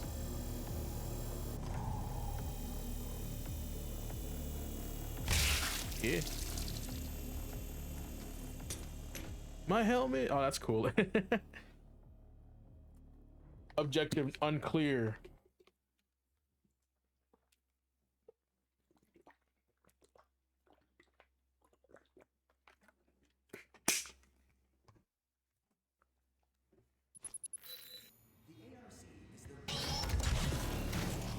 Biometric mismatch detected. Scanning. Unauthorized personnel confirmed. Expulsion to commence in 5, 4, 3, 2, 1.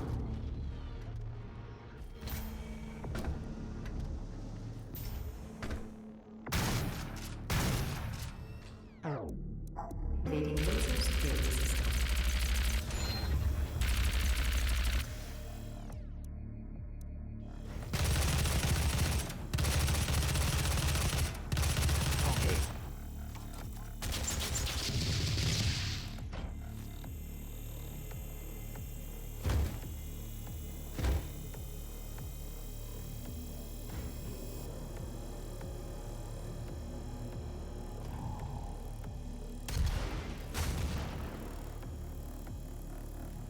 Okay, figured it out.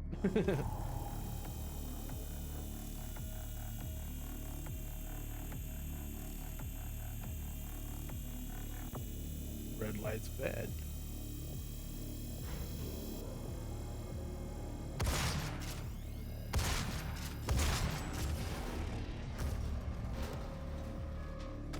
My baby.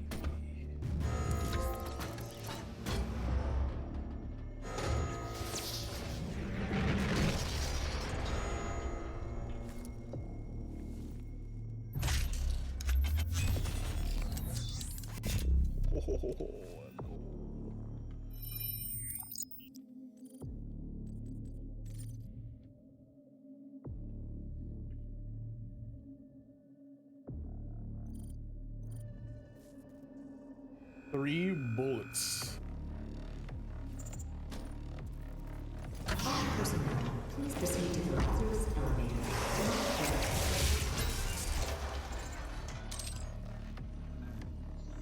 Wow. Toasty. All personnel, please proceed.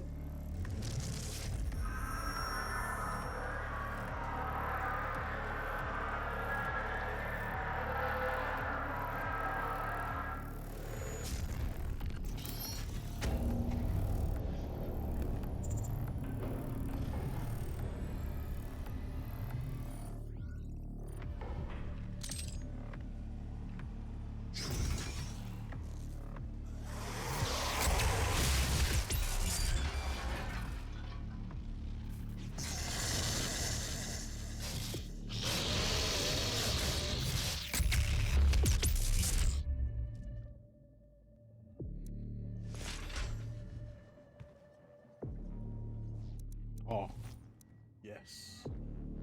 Come back. Demonic presence at unsafe levels. Lockdown.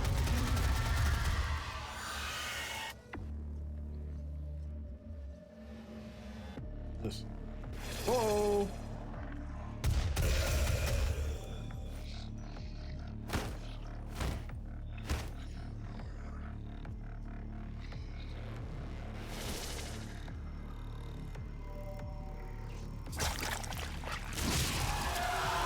Let's go. What? Yeah.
No, you get out of here.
Demonic presence eliminated.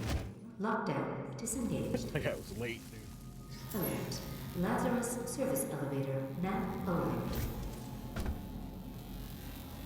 Demonic presence at unsafe levels. Lockdown in effect.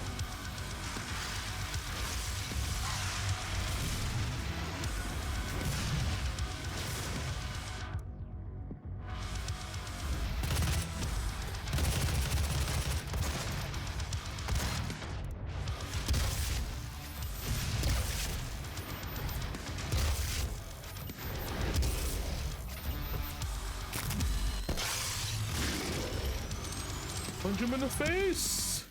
Demonic presence eliminated. Lockdown disengaged. What I thought. Suckers.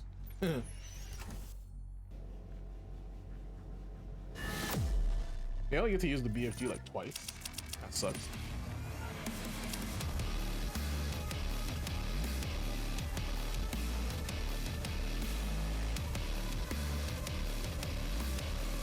Attack the lower right leg or head from behind.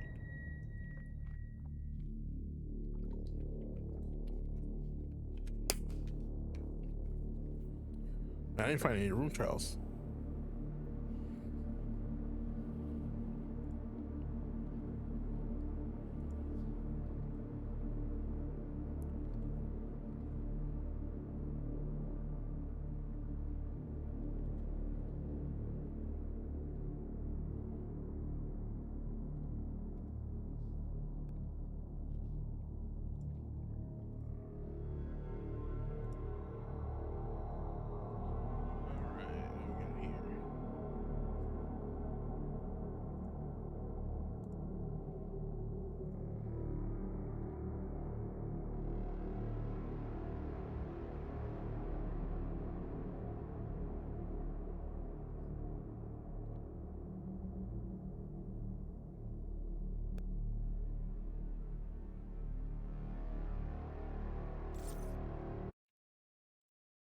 Another one down.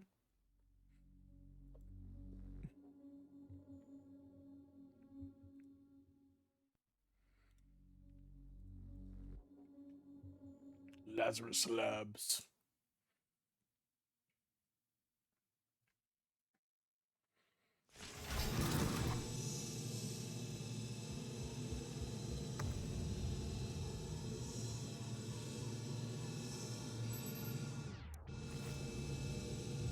You'll find the Helix Stone in Olivia's private archival lab deep within this facility. Few have ever seen the stone. But if you came to us for a reason, you might be able to see something in it we haven't.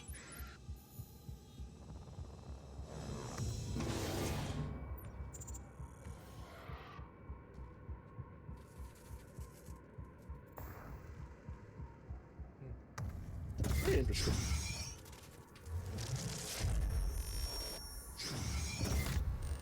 It is not a mistake that he has come into our possession. The demons prophesied his return.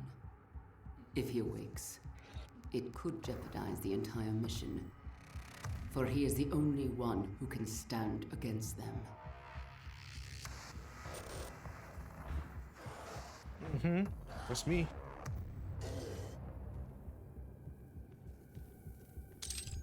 You don't call me Doom Slayer.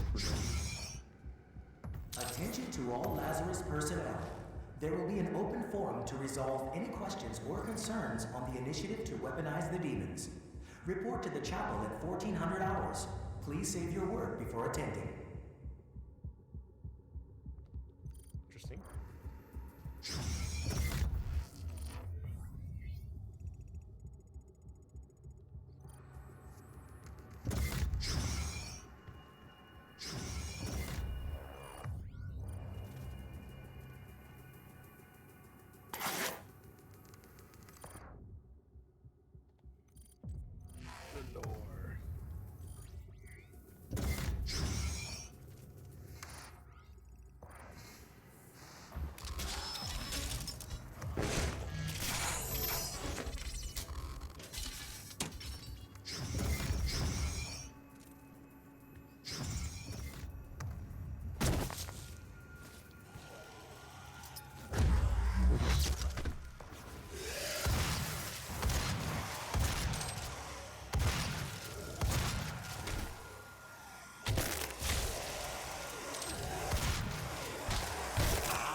Sweep the leg.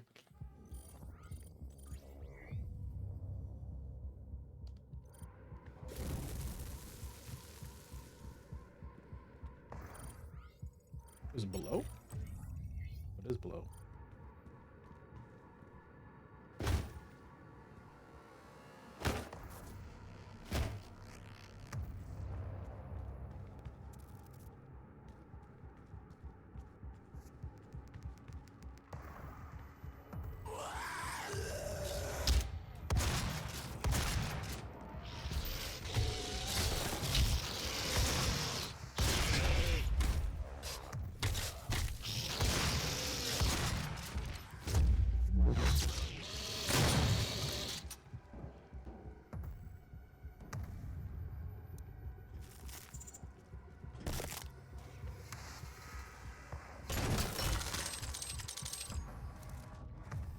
What the fuck? That's fucked up.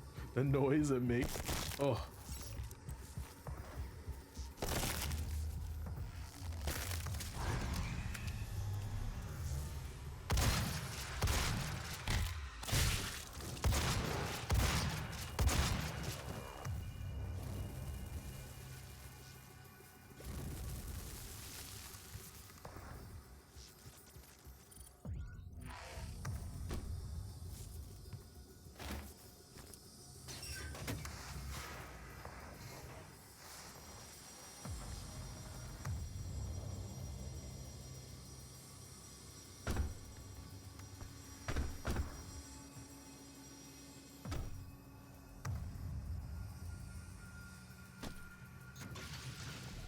Demonic presence at unsafe level. Lockdown incoming. We know.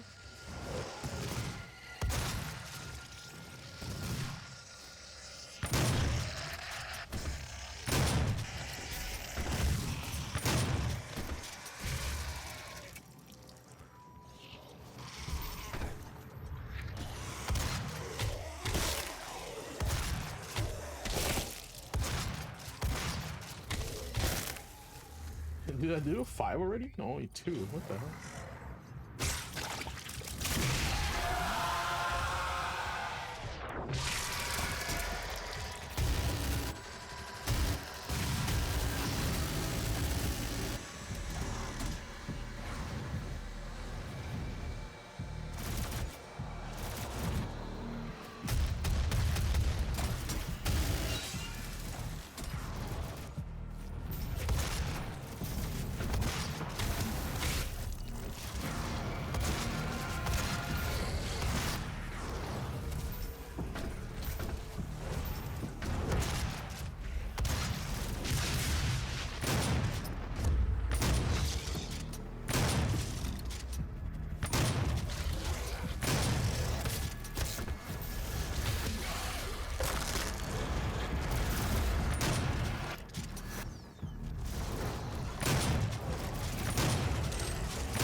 Broke his leg. Oh my god. I didn't even know you could target glory kills. That's so cool. Oh boy. Big money. Big prizes.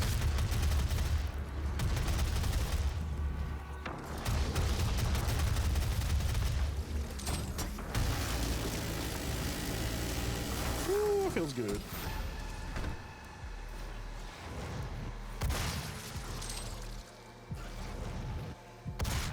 Oh, these guys? Relentless.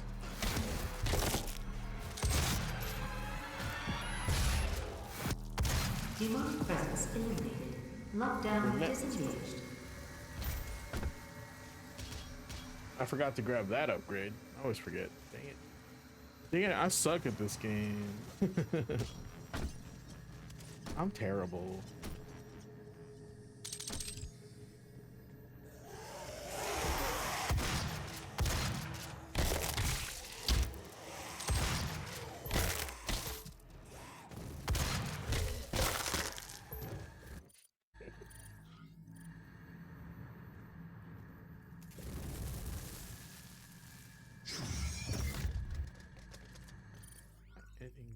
Secrets here. Okay, there's one right there.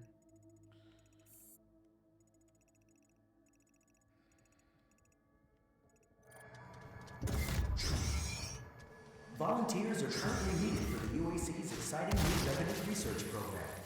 Expand your potential, experience something new, and build the amount of regulations. See Jessica in Human Resources to find out if you qualify.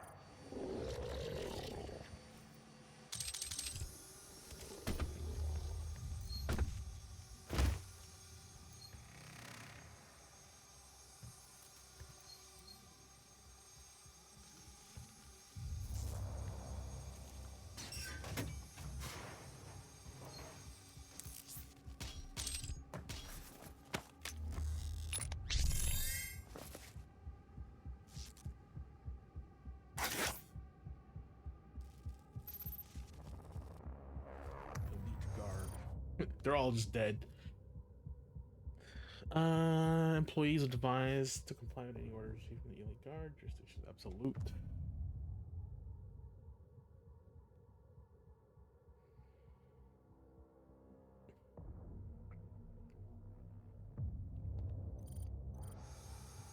Oh damn, they just die if they refuse orders.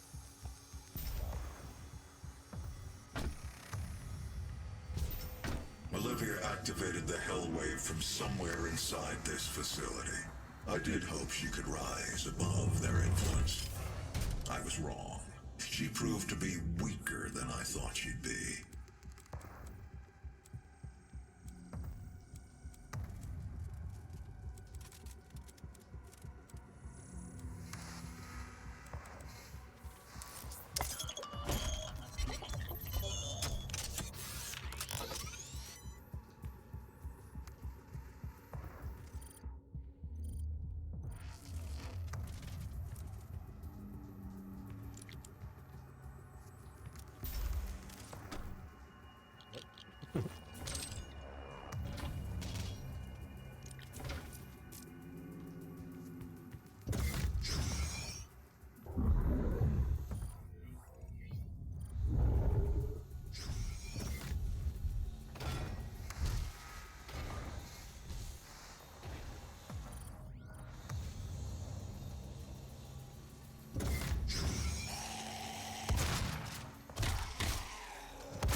What are the many ways to glory kill?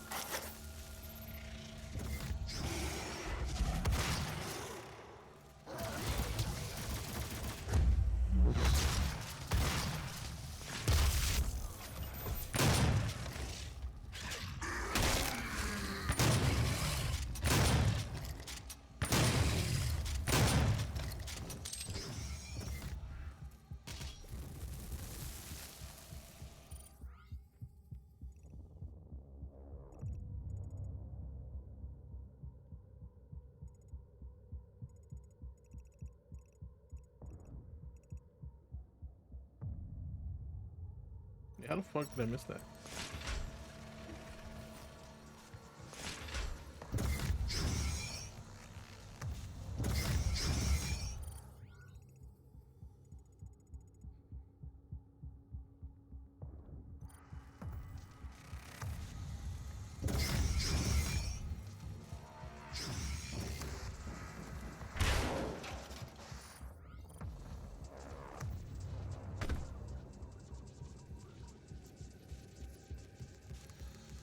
Ooh, what's this?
The beeping. That's what it is. I heard you like.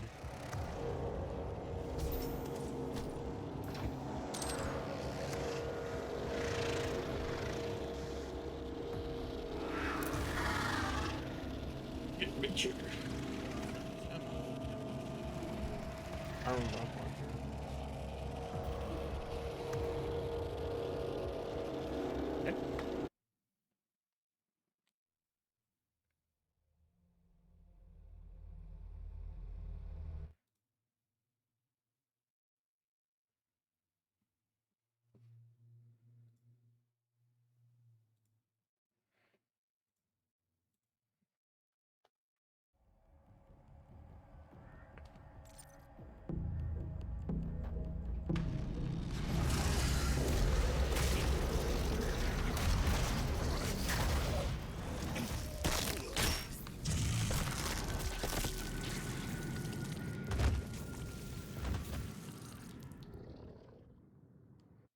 Oh, okay.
Oh, really? Come on.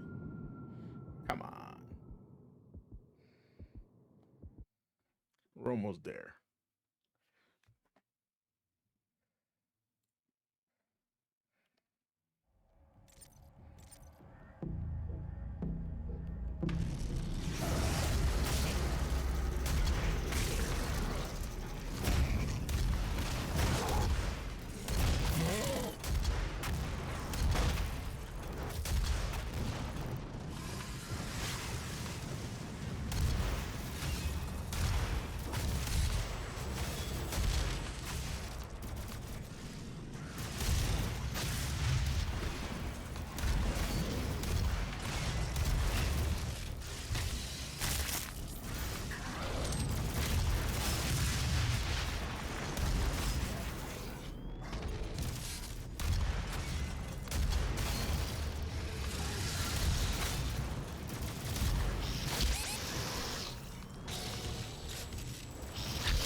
Dude, I was watching Asmongold play Ninja Gaiden 2. I don't know if he was just bad or the game is bad, but it was kind of rough to watch.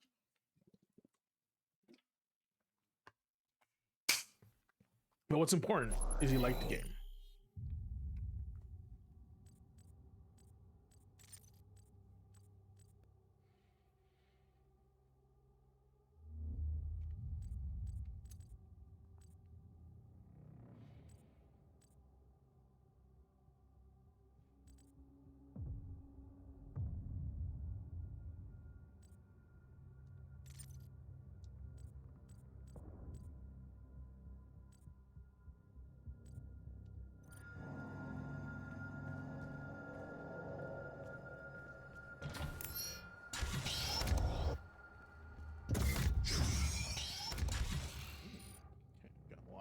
stuff here.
Oh yeah, they're giving us the business right here.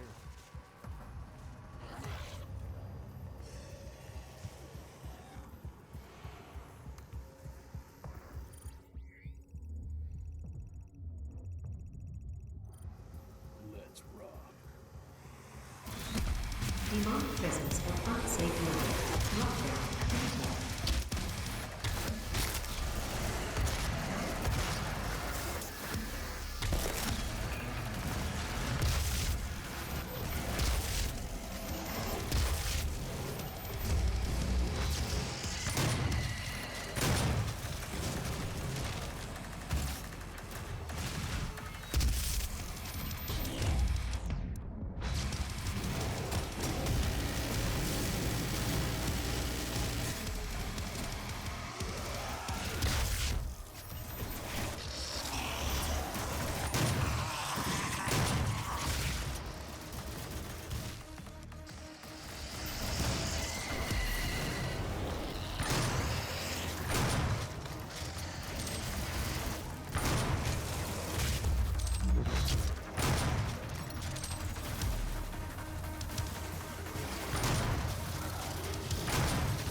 Demonic presence eliminated. Lockdown disengaged. So Doom literally has the same plot as Aliens, where they want to use the demons as a military weapon, just like Aliens.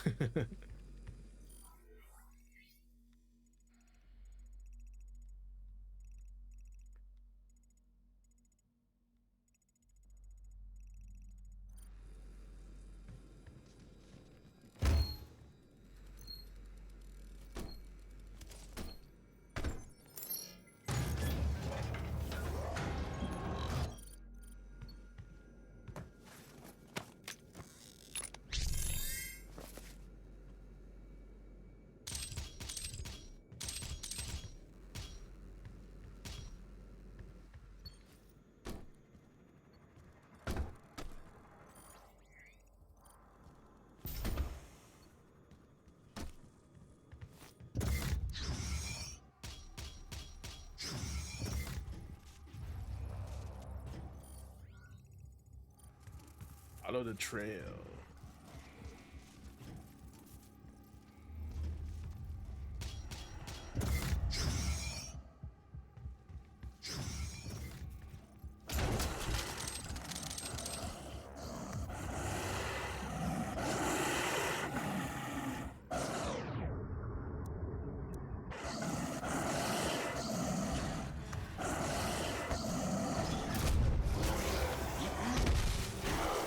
Demonic presence at unsafe level. Lockdown.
Ow.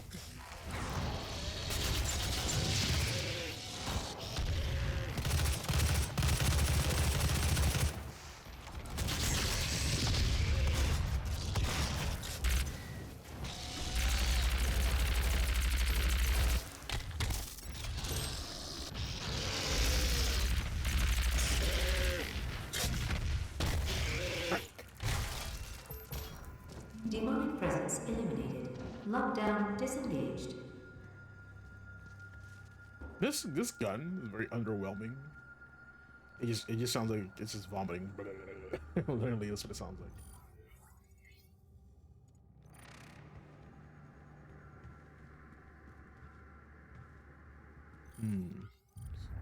Suspicious up here, bro.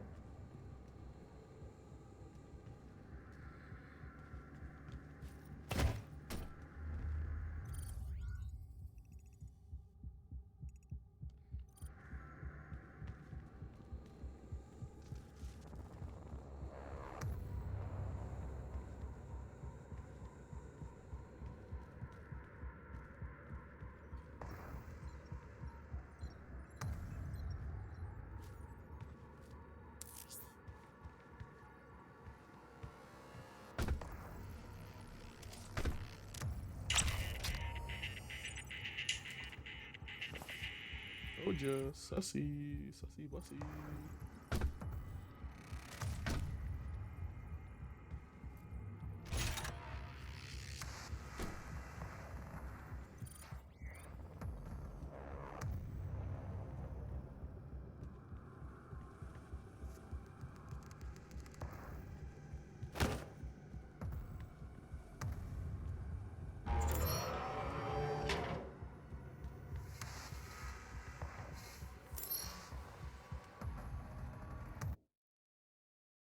Sussin.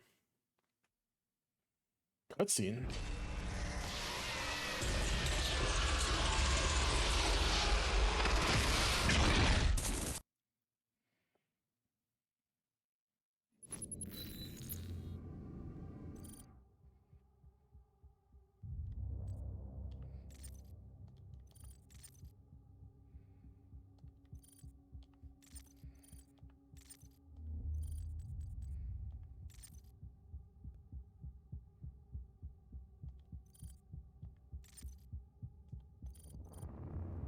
Kadun Masamegnan, Cryos in Ligma, in Mat Dilak, Creon High, Olin Divinu.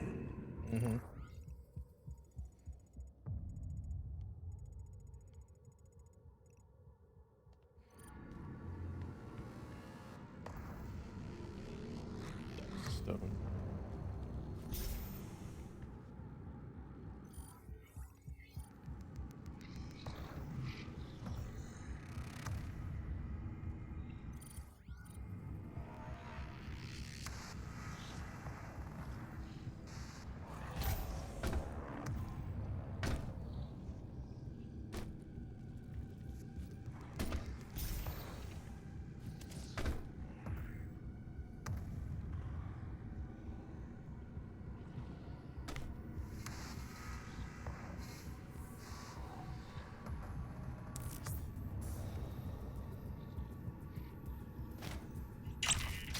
wondering why that one was red.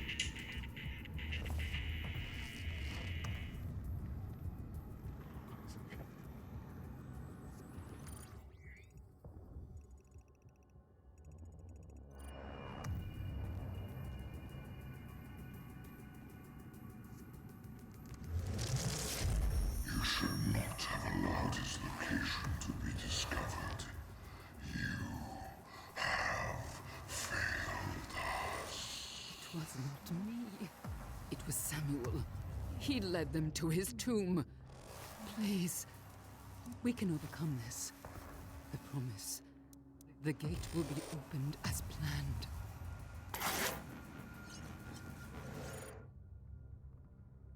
Olivia.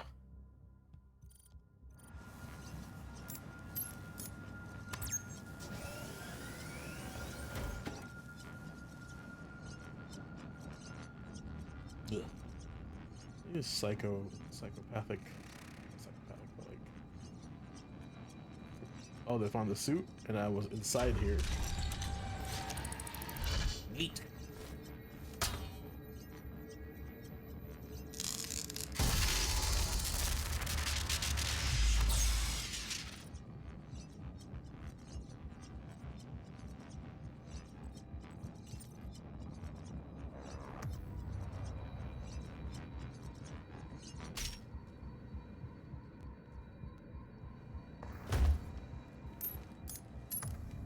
Manual security activated. All terminals now accessible.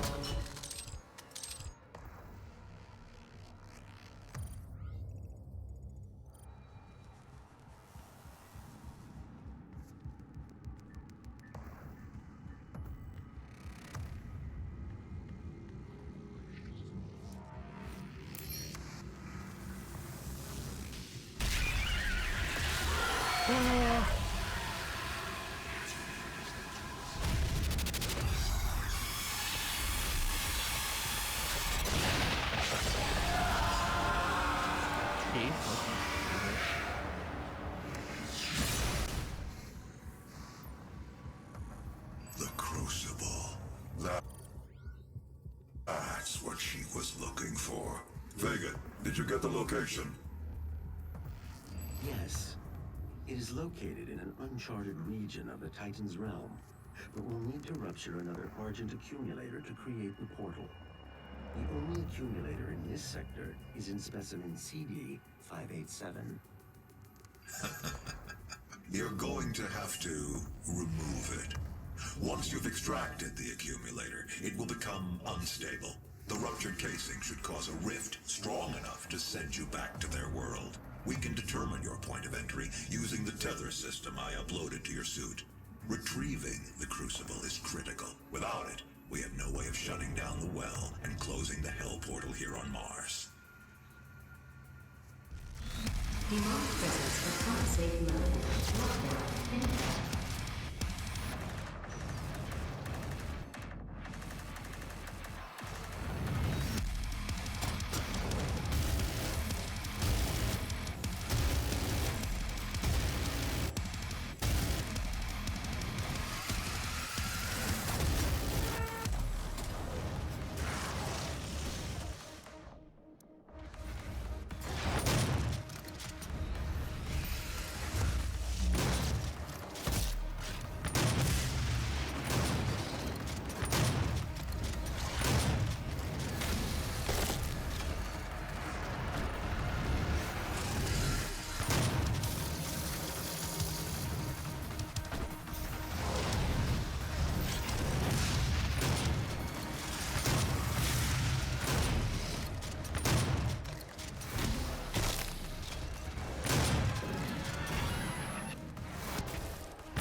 Get out of my way.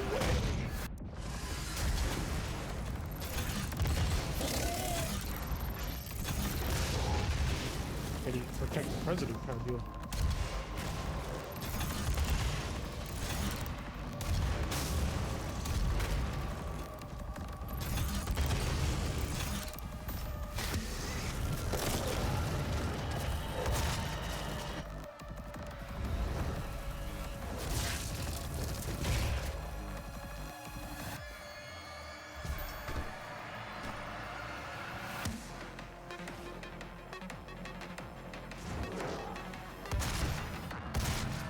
Demonic presence eliminated. Lockdown disengaged. Good.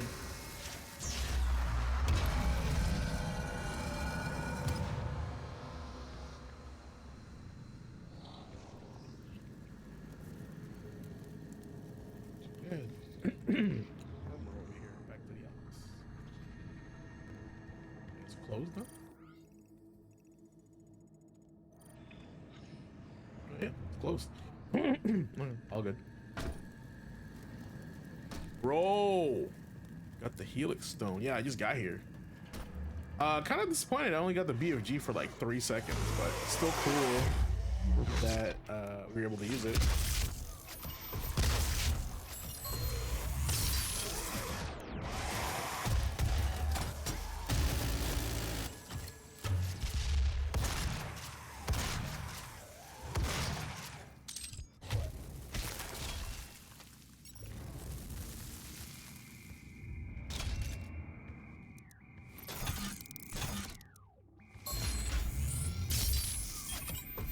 There's a little church they got underneath here.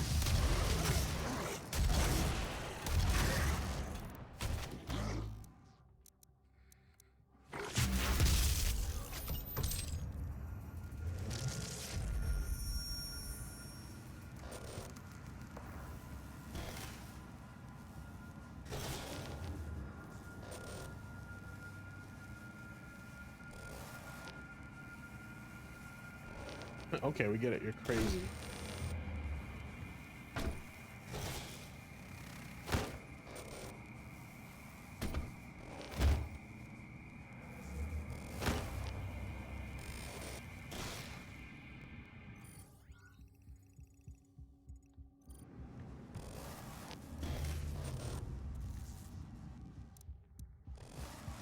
Yeah.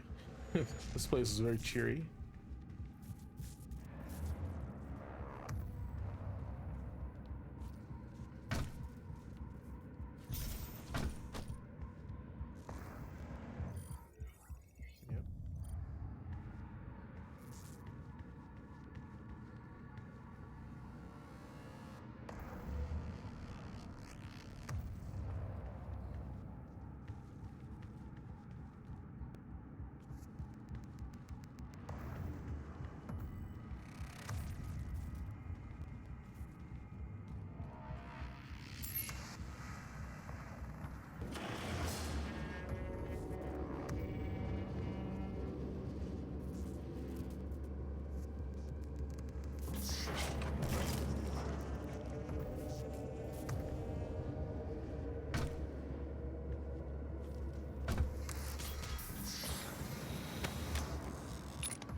It's just like their dumping ground.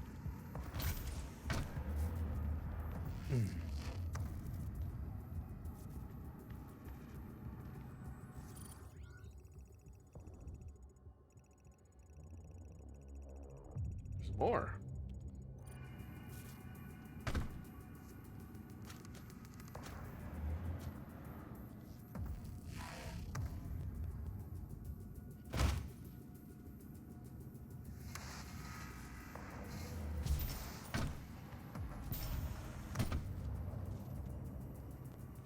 Yeah, there's like a thing here you can go through.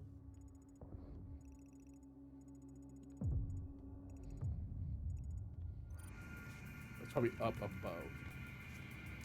Maybe?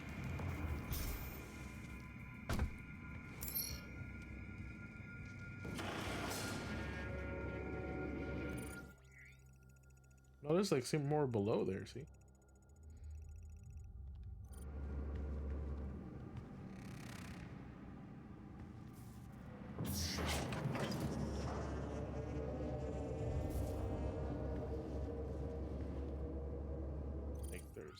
to the left. Down here.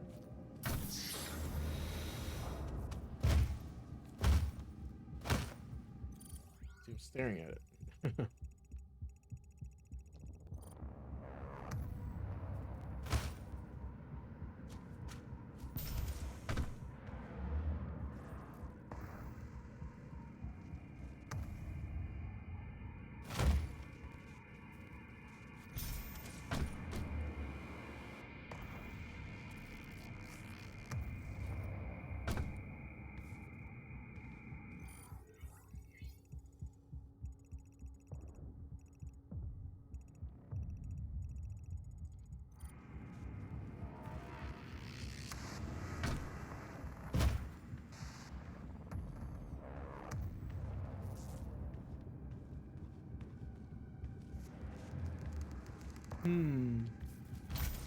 Vibrating here.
I'm bewildered by this puzzle. And there's nothing there, also.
Good. We good?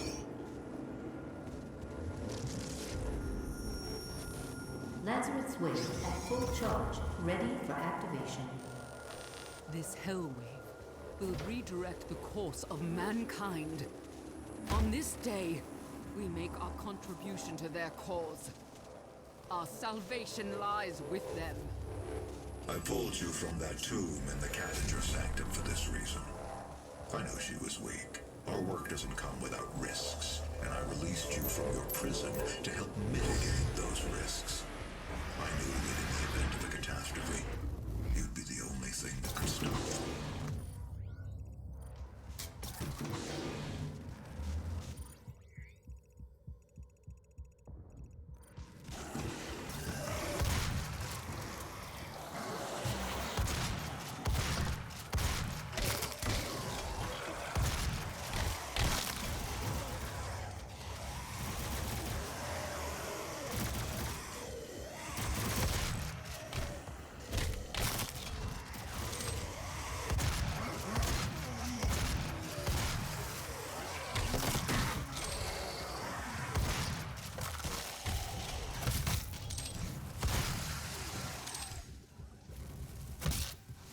Where did you come from?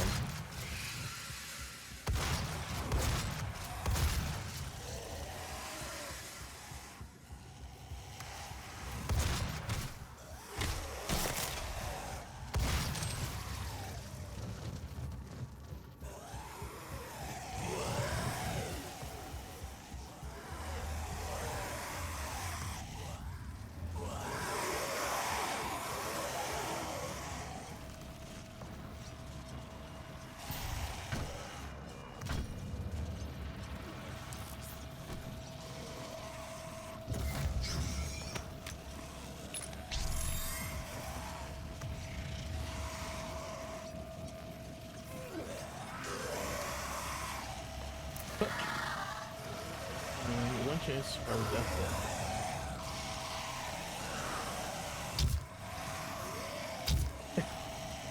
Bro, I'm trying to do a bonus stage. Leave me alone. Leave me alone.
Saving throw.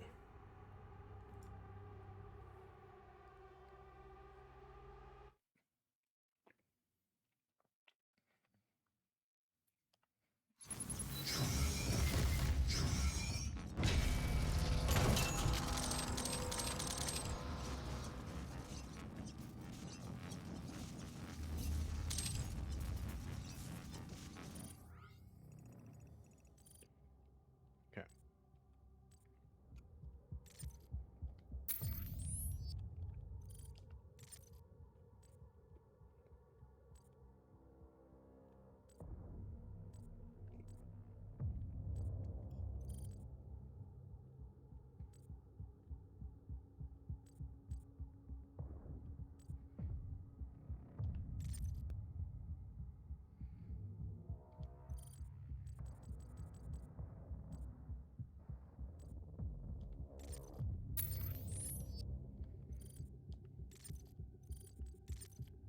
Everything 6, 5, 6.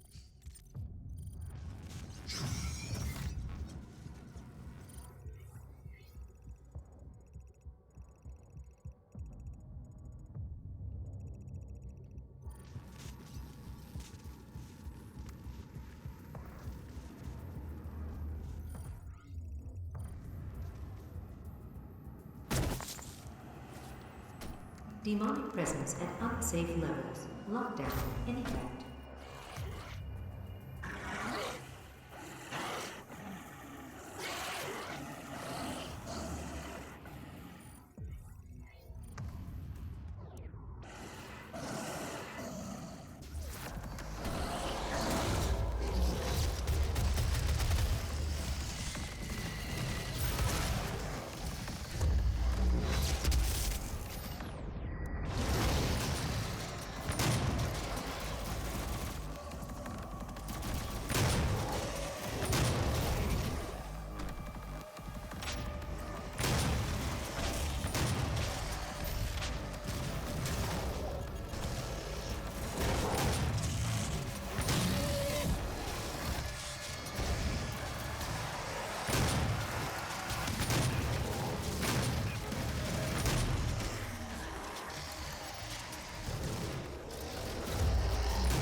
Demonic presence at unsafe level.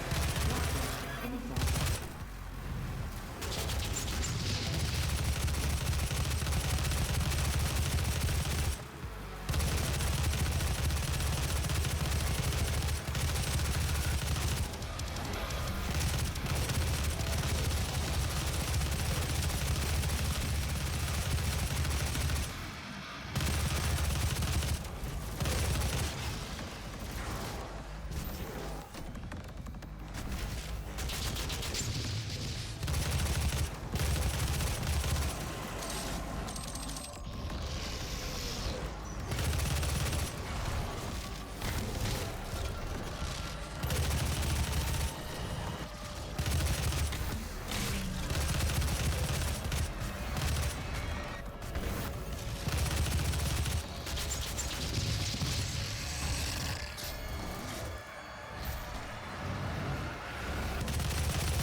Demonic presence eliminated.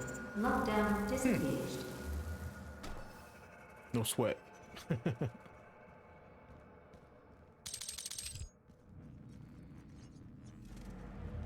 to use the chainsaw again. Dang it. Dang it.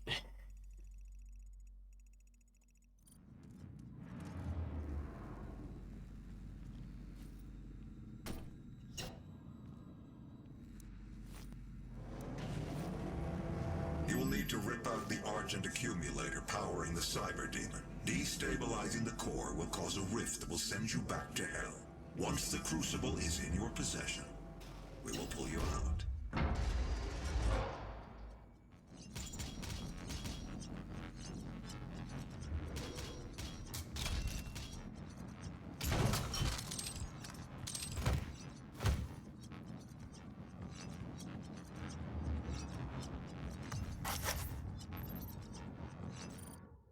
Specimen CD587.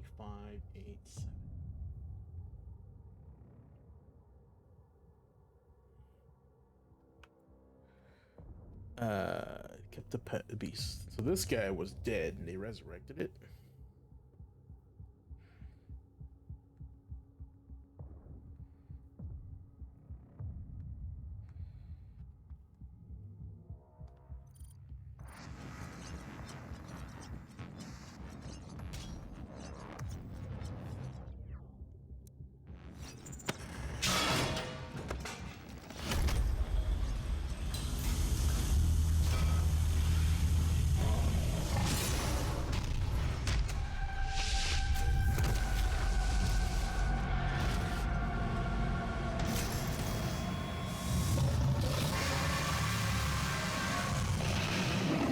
Nemesis, the cyber demon.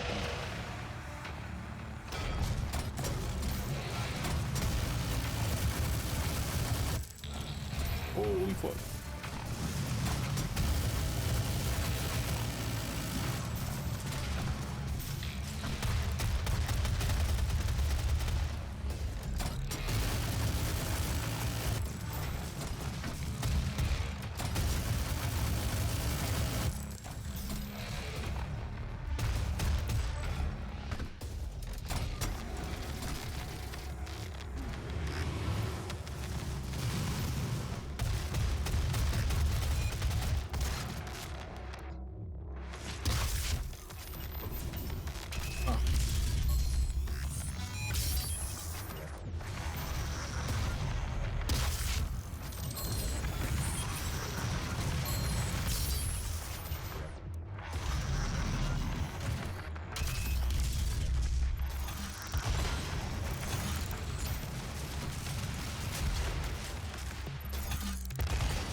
This is mine.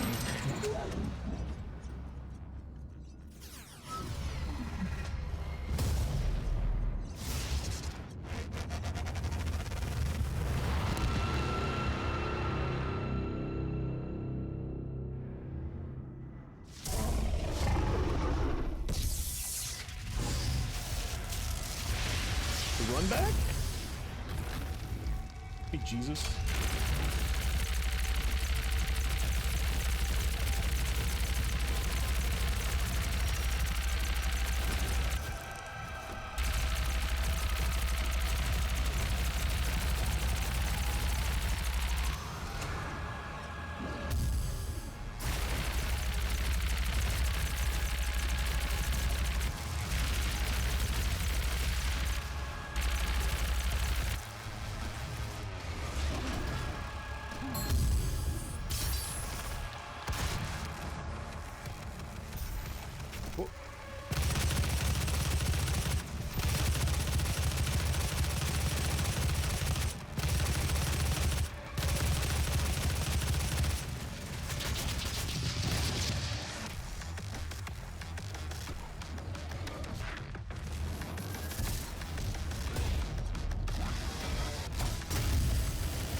How the fuck do you dodge that?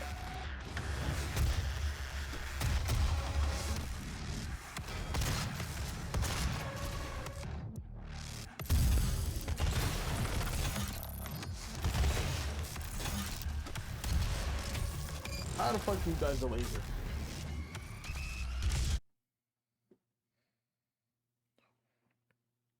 Maybe you shoot him, stun him out of it. That's the thing that's doing the damage.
Yeah, see that is what I need.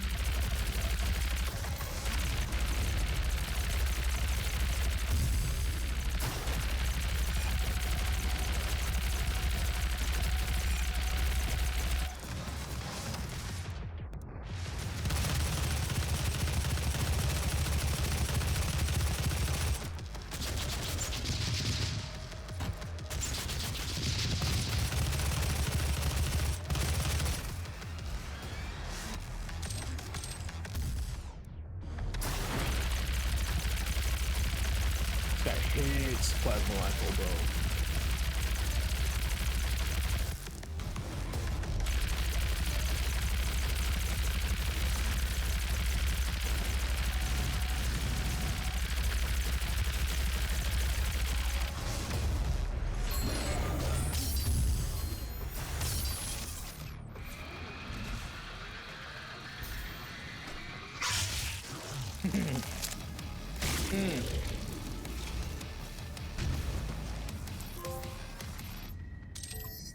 Yeah, shoot until it dies indeed.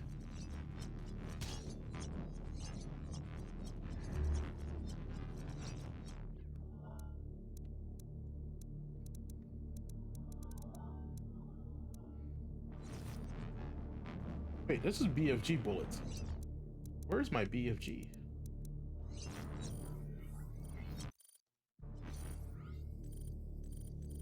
Do I just not have it?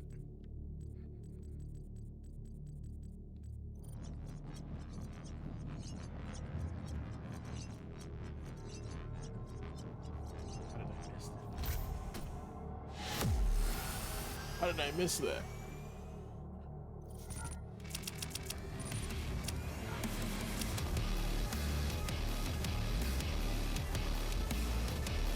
All right.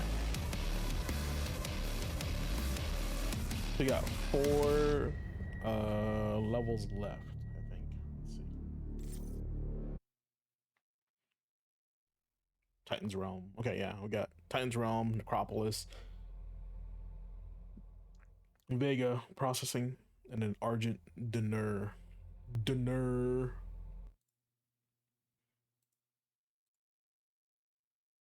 That was great.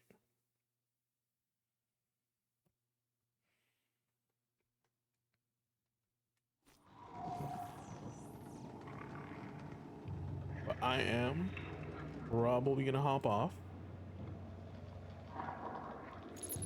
Ooh. Reclaim the crucible. You know, that thing's mine. I'm gonna get it back.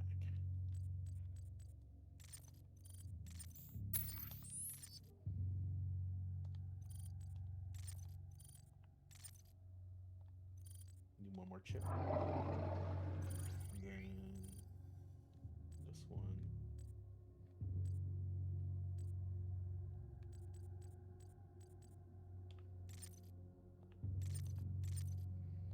No, that one's really good. I don't realize how good that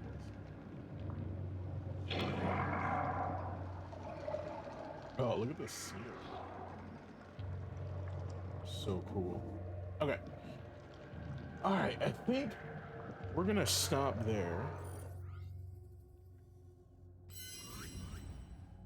We're gonna stop there. That's pretty good. Ooh, man. Not so much on the blue light on that one, but like you're playing Doom, you're going fast, right? So that kind of gives me a headache a little bit. So just getting old. Gosh, old gamer. Old gamer. Yeah, probably gonna go chill out for a bit. Go on like YouTube or something and relax. Because this game is not made for relaxing. This game's intense. So game's great. I love it. Can't wait to finish it up. Let's see here. There is, okay, we're on Titans, 30 more levels. And then there's a bunch of secrets you can get, drones, and then I think I want more. If I guess I have all the Argent cells if there's 3 more, and I have like 3 more upgrades for that. So, but yeah, no, it's good. Take a look at the weather here. Is it already snowing? No, it is cloudy. Well, supposedly it says it's snowing and rain. Capable of snow. I'll take a look. But if it is snowing tomorrow and there's not much to do, back on here, finish the fight. But oh wait, wrong game. But yeah, I'm down to just hang out, chill. We can start another game tomorrow also. Not necessarily anything particular, but I know we were talking about Dead or Alive last time, but check this out, chat, look at this. Yeah, we can stream that one, huh? Extreme 2. I think when I bought this was like, I definitely bought it used. And then at the retro store, it was probably like less than $20, right? I don't know how much it is now, but it's just a game for you to have for fun. But yeah, no, this game's great. Like, I think this one, right on, man. Yeah, and I saw your Marvel Rivals one too. So if you're on, I'll definitely jump on and see what's up and see what's going on. But for right now, you know, it's cold weather day. It's snowing. Everybody's indoors. Gonna make some food. Gonna relax. Probably watch some Secret Level, something like that. But otherwise, yeah, it's about to chill. About 6 o'clock, so it's time to chill out. I'll see you guys. I know. Stream. Ace did a stream today, so I'll probably go check that out. I'll watch the recording and whatnot. But otherwise, you know, we'll see you tomorrow, and tomorrow I'll probably, like, if I'm not on here, I'm gonna be working on the Gaming Academy for that Tuesday. But otherwise, I also had a good time.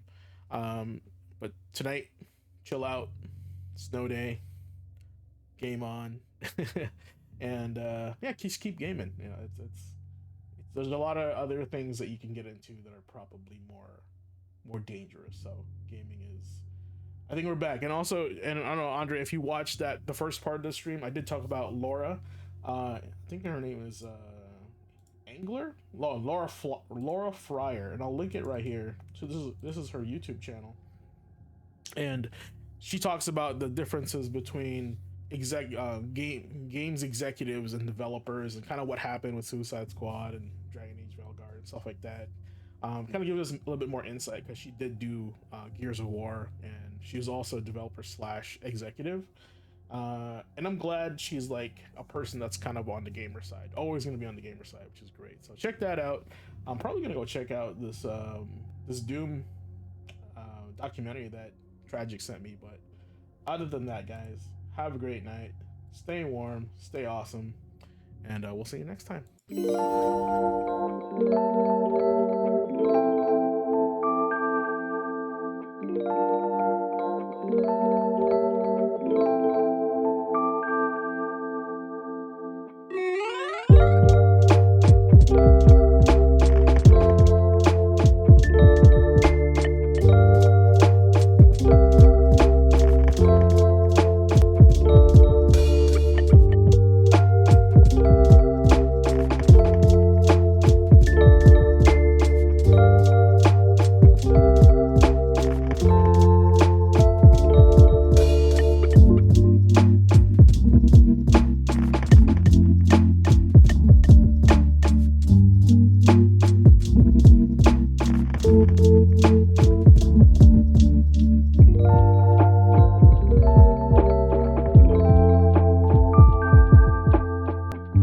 you.